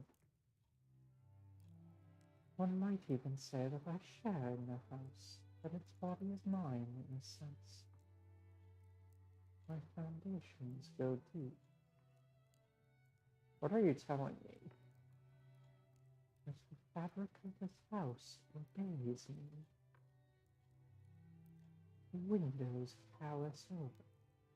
The roof grows far. The basement extends much farther than it used to. I can't write down my methods. Archie wouldn't think it was scientific. I suppose this is what the Neath does for a landlady. One who cares for her tenants at any rate. I don't think this happens to everyone. Not every boarding house is placed as we are.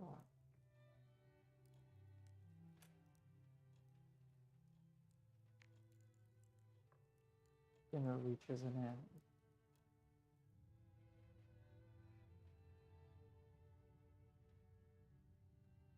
I head upwards toward my room to sleep when the sound of voices draws me back to the parlor.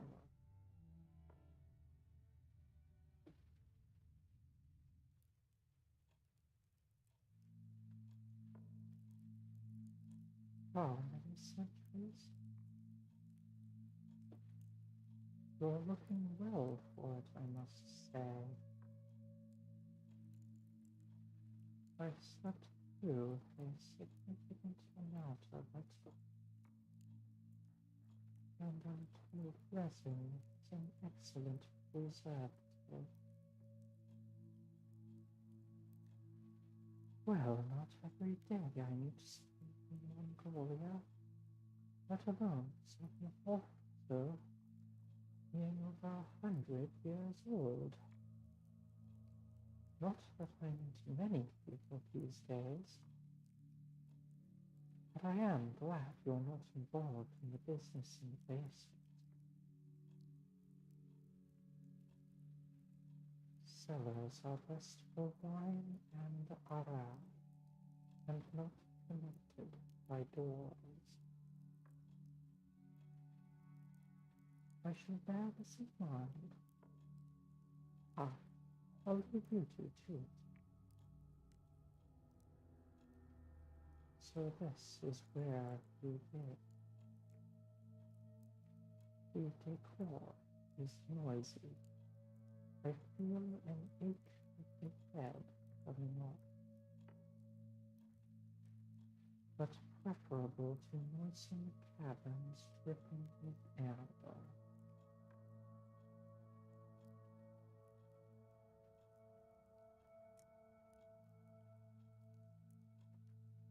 Following me now? Yes. What did you think about it? As though your movements are hard to follow. My work took me all over the last city and beyond.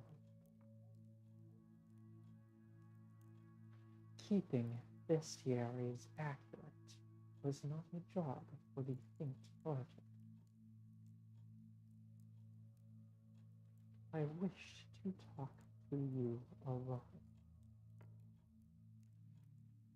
This seemed the most reasonable means of achieving it. It is Batachi-Khan's request regarding the amber. It is important that the amber is returned so we may gather the essences. Batachi-Khan is fixated upon the commercial enterprises in the city. I do not mind indulging his whims, but the goal is to effect a peaceable robbery introduction to Londinium. Nothing more.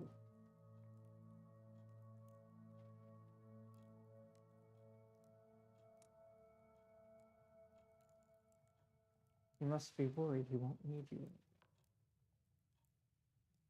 What do I have to fear? You? Is that your game? To drive a wedge? Your facility with his language is, of course, beginner's luck.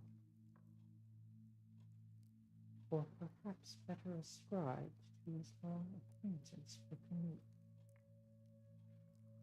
He has learnt to better communicate with our kind through my tutelage. So be assured, though you may understand him well enough, I am his interpreter.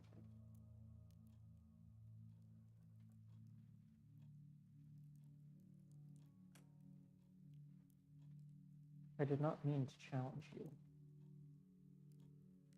Challenge me? I who survived the lacquer, the eyes, the roses, and the ruin. I, who in a matter of months has mastered your mongrel tongue, enough to interpret the tentacled writings of the rubbly men of Hewlett. But I see I have made my point. I have been informed I am abrupt. On occasion, this abundance of novelty makes me irritable. I do not like new spirits. I have its best interests at heart and long experience in it. And we do need help, your contacts, the means of making our way into your city. I shall intrude no further.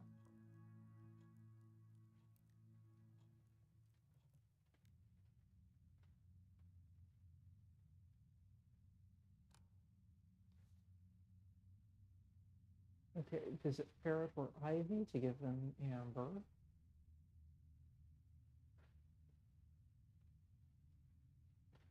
Deliver the census form to Mr. Pages.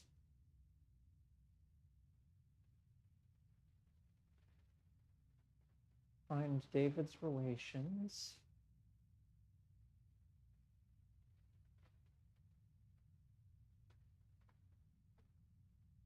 Find out exactly what Pages did, as opposed to what Fires did.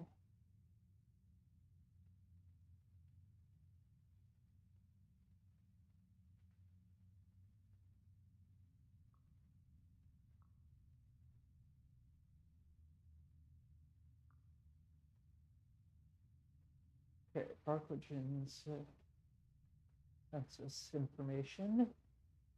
Occupation. Refugee of the Fourth City. Household.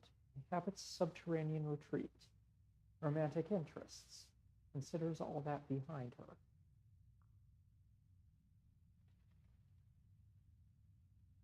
Hitachi-Khan. Newcomer to London. Inhabits subterranean retreat. Romantic interests. Indescribable.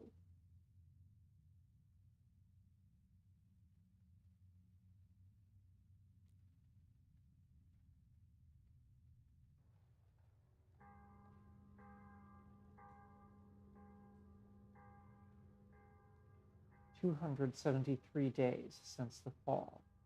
It is the end of confessions."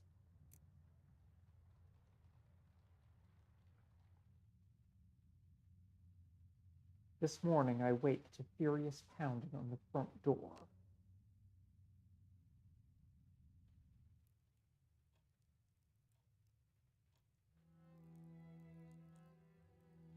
Rachel is already talking to Grease and Horatia by the time I get downstairs. "I'm Rachel Landau. I believe you know Archibald Reed, the doctor?" "Well enough to know he didn't kill anyone." "I'm not certain of that, and my brother was certainly dead." "But you were quick to make accusations." "I've come to ask your help, and maybe to free your friend as well. So I'd best not let myself be drawn. You have a way of freeing Archie?" "I think David might not be. That is, I think he may not be dead anymore. I keep having dreams that David is awake in his coffin. I can barely close my eyes without thinking it. If I don't dig him up, I'm sure I'll never have any peace." "So you've come to us to help dig up your brother's coffin?" "Yes. I have have a shovel in the basement. Mostly for coal, but it will do.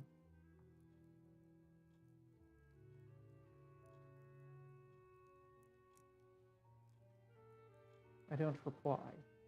She's not speaking only to me, after all. Why else? You are Archie's friends, and you want his name. Free. So you have reason to try to find David alive, even if I mean nothing to you.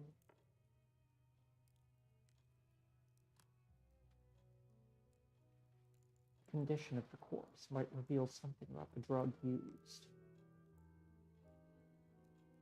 If I can get a good look at that, I'll have an easier time with the rest of the inquiry. I'll help you. Thanks, comrade.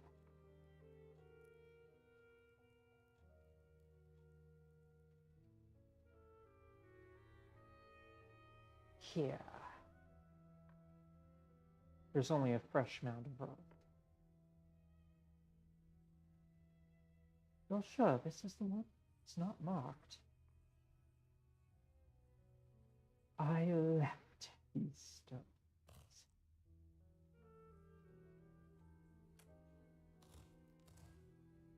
Rachel takes her own turn with the shovel, but it needs a hand from each of us.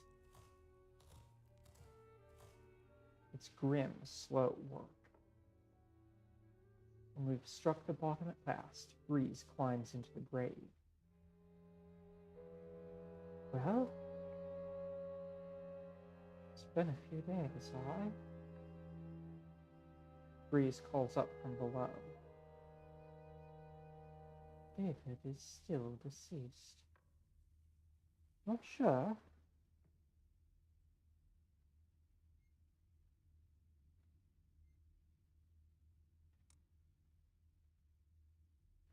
Mind if I come down?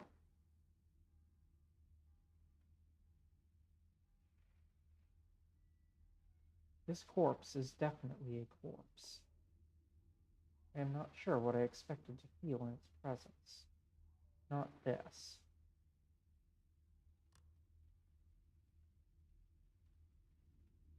The lips are green tinged. The muscles of the face contorted. Fingers twisted. There is no sense of an intelligence departed or a spirit gone. It does not give the offensive sense that someone who should be here is not. It does not feel like one's arrived too late.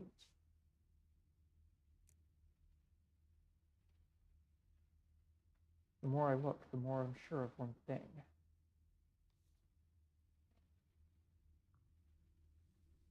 This thing has never been alive at all. I do not smell decay, but there is a pale, cloying scent, like lilies grown in moth.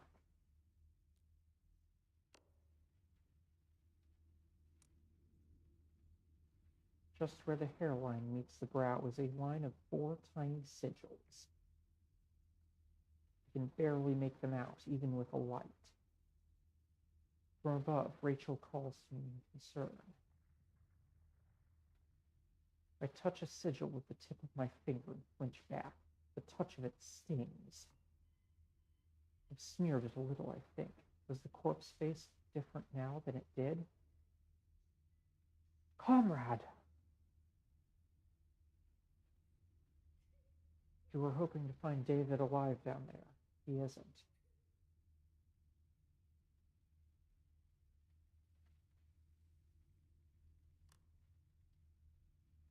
I'm not sure it's David in there. You think the body has been snatched and replaced? A grave robber might take the body, but surely it would not leave someone else's behind. It's a sense I had. The dead don't seem like themselves. I saw my father's corpse laid out before burial. But he's not awake. No.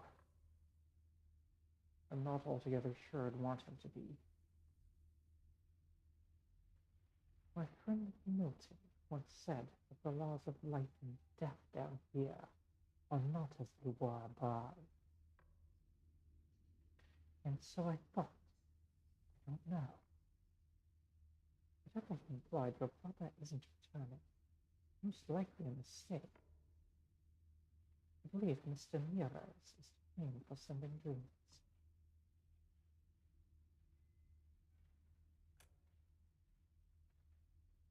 We might not have found a live David in the grave, but I'm still not at all sure we found his corpse. If it isn't him, then we probably don't want to meddle with whatever it is.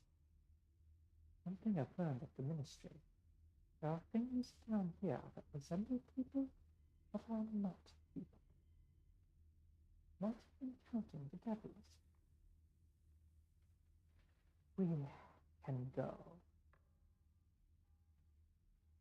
I'm sorry, it was foolish for me to think there could be anything. Bruce and George should see you back home safe. You don't need to do that. But I'd be grateful for the company. You've had a shock.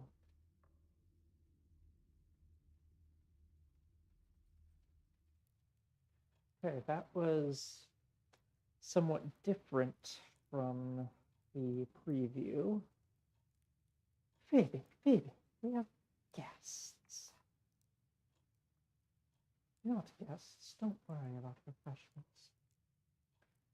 I had you digging up graves. The least I can do is offer a pot of tea. Phoebe, probably asleep. The baggage. Oh, and there we go. That was like the preview. Early access. That's what it was called. Hello.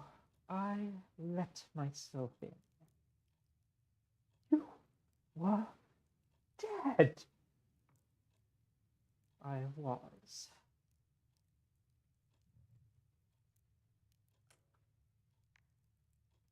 And now you aren't. Not for the past couple of hours. It took a little time to return. And then you weren't here.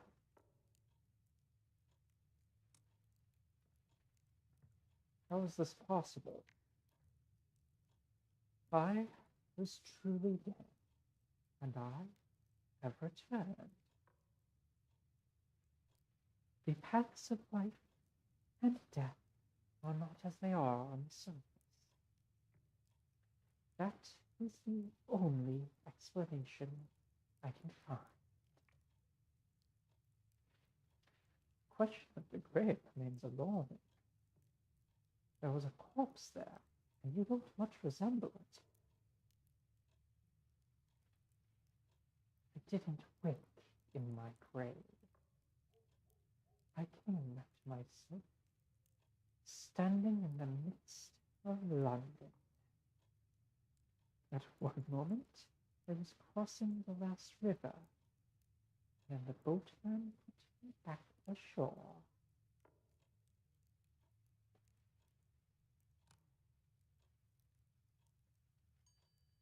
Corpse with the sigils on it. May not be David's body, but surely it's connected with this.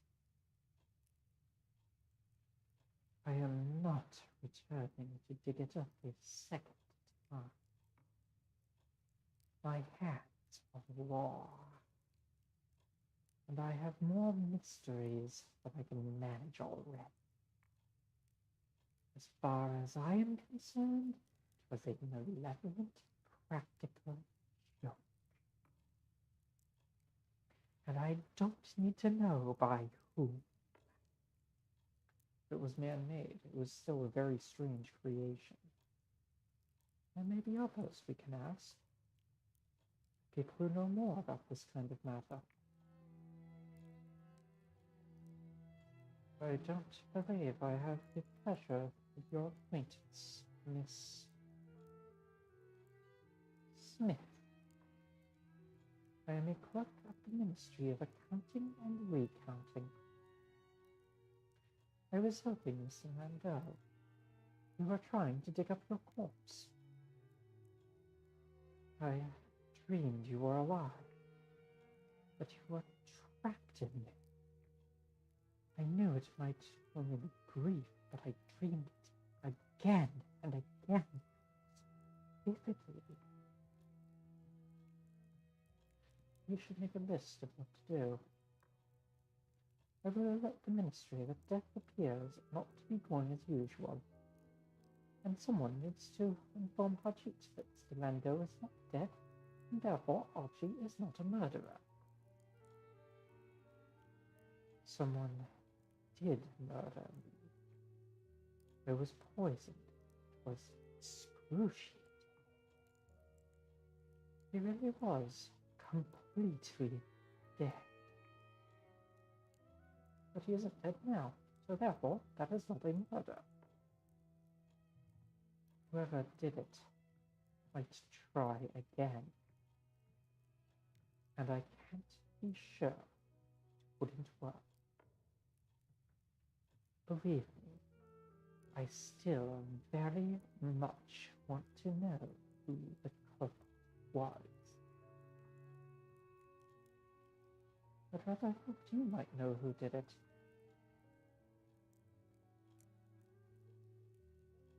For centuries now, people have been wishing murder victims could speak. All sorts of stories about corpses extending a dead hand to point at the wrongdoer. And now we've got one. Yes, I wouldn't quite know where to point. I hardly ate anything that day. Only the medicine that Archie brought me. I wasn't feeling well in the beginning, so I stayed in my room to read. There was quite a parade of visitors in the parlor. A parade? I had Ivy Fitzclarett here working on a fitting. She is hardly a visitor, and we were not parlor for the most part, though she may have passed through.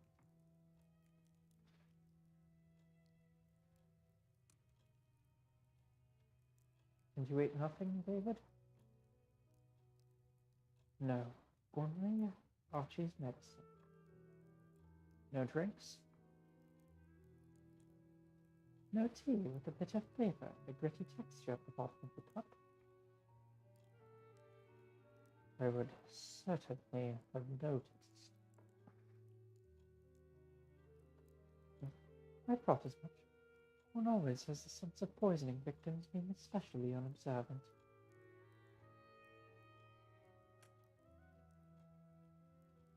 And when Archie was with you, he didn't do anything strange.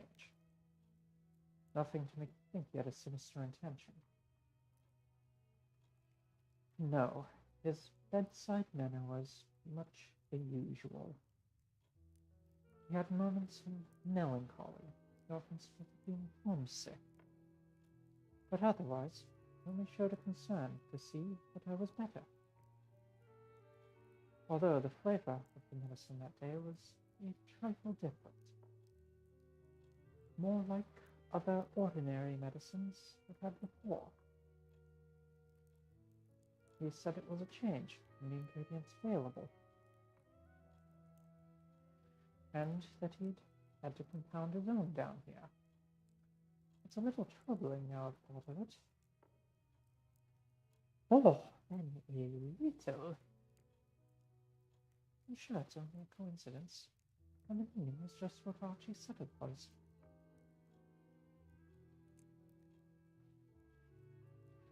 So Miss Fitzclarett was here on the last day. But Archie visited. We know that, as you blamed him for the poisoning. Rachel and Phoebe were at home. And I believe I heard Milton's sticky tones through 3 sets of doors. Milton did pay a morning call. It was not long, and I was preoccupied with Ivy. I held a brief conversation with him and then excused myself. He spoke with Phoebe for a few minutes and then departed again, I believe.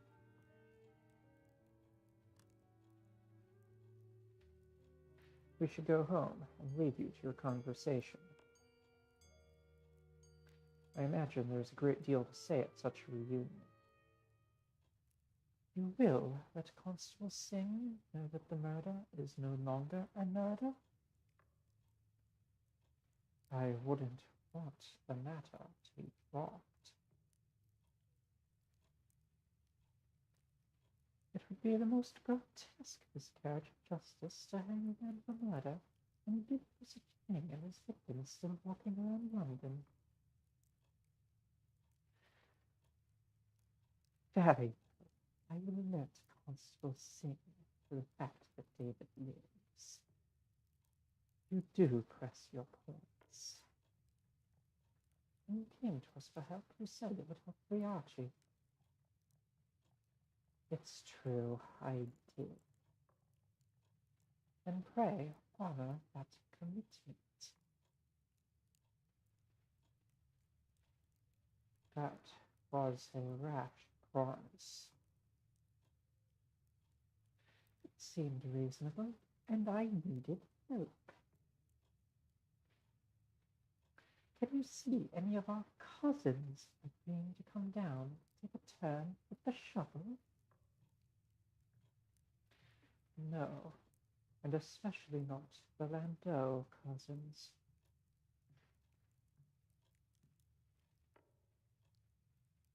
Such a betrayal of tradition. But thank you, and give my thanks to Miss Smith as well.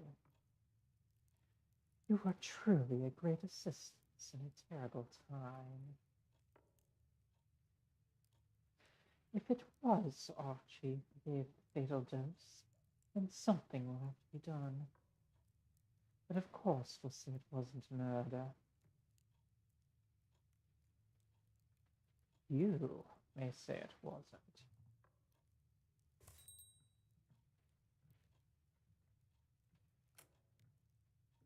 Goal complete. Find out how Archie's relations are reacting to his death.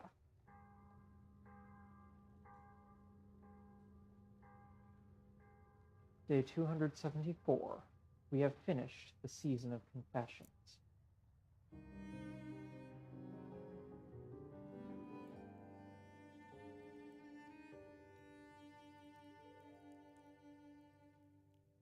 Rachel Landau has sent a note of thanks. Wait a few days before paying a visit. There is no rule for how soon to revisit the deceased after they return to life. You'll need to recover. Never mind, at least Archie will be home soon.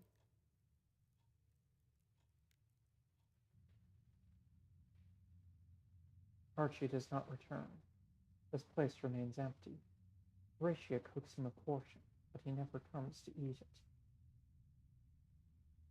After 4 days, Reese tries to argue her out of doing any more, but she insists she can afford it, thanks to me. What isn't eaten goes to hungry neighbors in the morning. And she, Horatia, doesn't welcome interference in how she runs the house. Since February, every season is freshly alien. The season of confessions goes out, taking with it many helpful self-deceits. Yule brings the first full horror of the need. People stop pretending when an animal speaks that it was imagination. Dogs, it's true, still say very little. This is what passes for tact among dogs. Cats have no such compunctions. On the rooftops, they trade in human secrets, and their side glances dare us to object, the critical gossips that we are.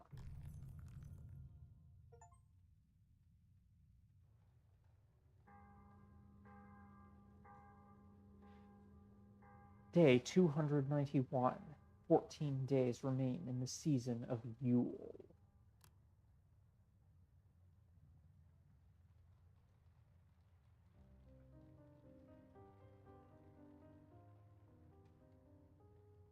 It's as I explained to Horatia and to Lady Griselda.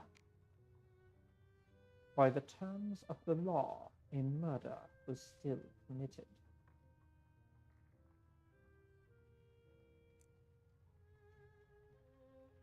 Is he well? Prison is not kind.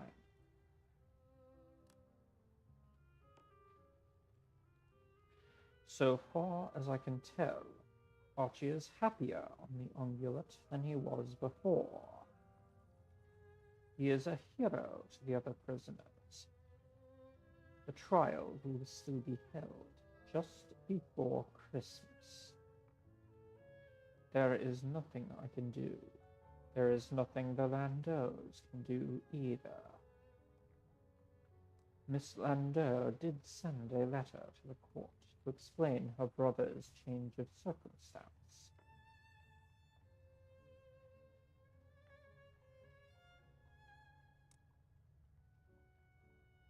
What exactly did you do? I've spoken to everyone I could find. I woke an old judge from his bed in the middle of the night. He did not take to it kindly.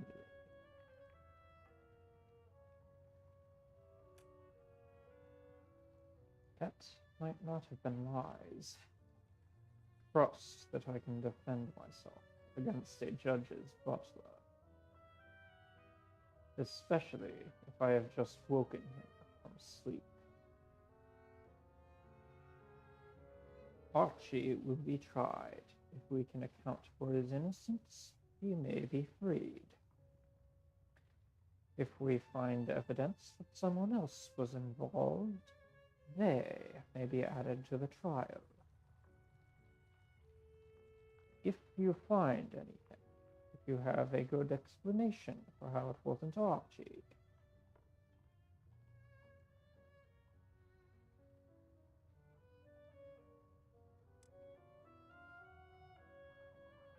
you'll be the first to know.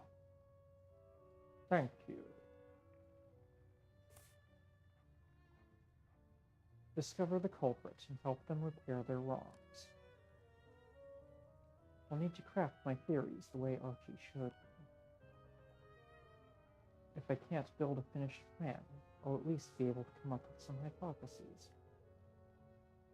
Crafting theories about an unknown motive or method give me the right questions and let me get answers out of people. The more I learn, the more I'll be able to refine what I ask, or the accusations I'm ready to make. In the meantime, I visit Archie at the HMS Ungulate often. You're welcome to join me one of those days.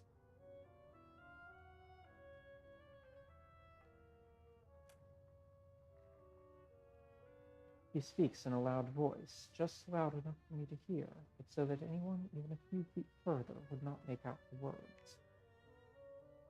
And he tells me about whatever comes into his mind to mention. When he was young, his father was much involved in the politics in the court of Lahore, and attached to one particular son of the Maharaja. Now, Harjeet unpacks their names from his memory and schools me in their family relationships.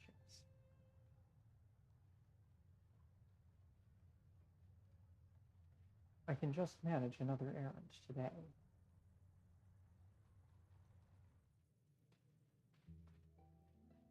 Although I don't think I will. It's a lot later than I expected it to be. Instead, let's take a look at stories. Mystery solutions. Make theories with unknowns to question witnesses, then build a final case.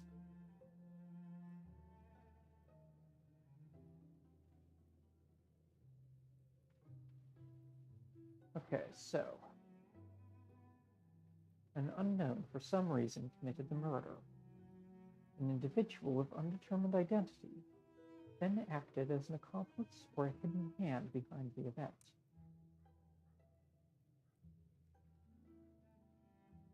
Okay, it's possible that it was a tainted drug. I don't know who the Caringhams are. Someone.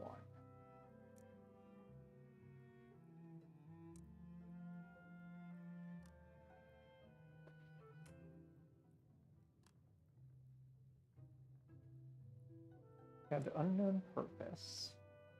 Someone else.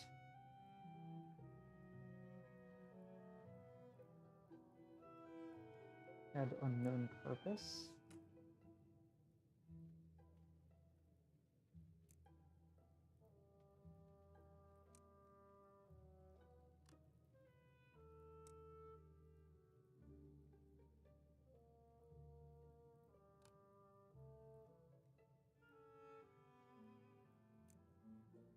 Actually, we don't know for sure that it was a tainted drug.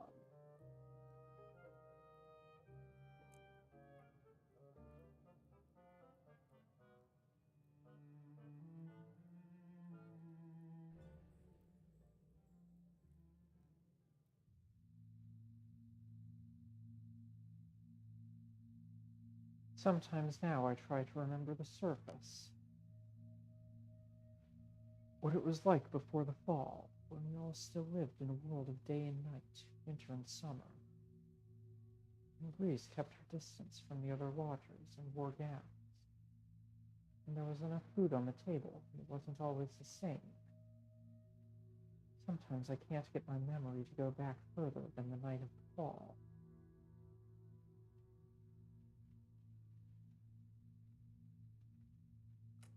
Christmas preparations were different before.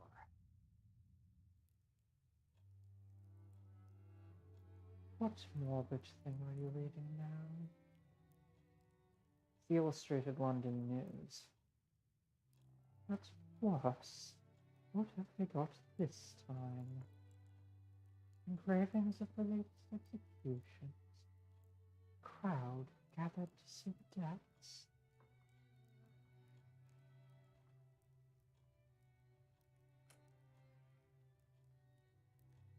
Least Archie isn't accused of treason.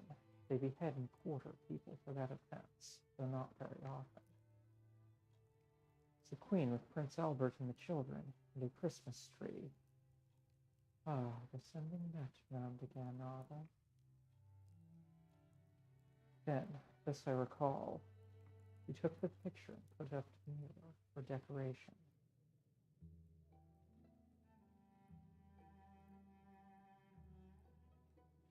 Okay, and with that saved,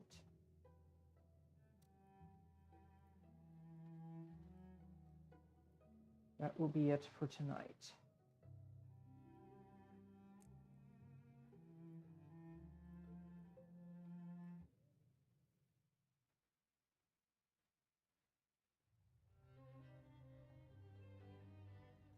I believe we hit at least one new accomplishment. Perilous descent without cessation. This sigil can be interpreted as the cessation of flight and freefall, or the world burned on its axis. The weight that pulls all under. This sigil can be interpreted as parlous loyalty, or the introduction of impermanence in a permanent place. The Forge of Souls. This sigil can be interpreted as the chance construction of permanence, or the union of precious objects.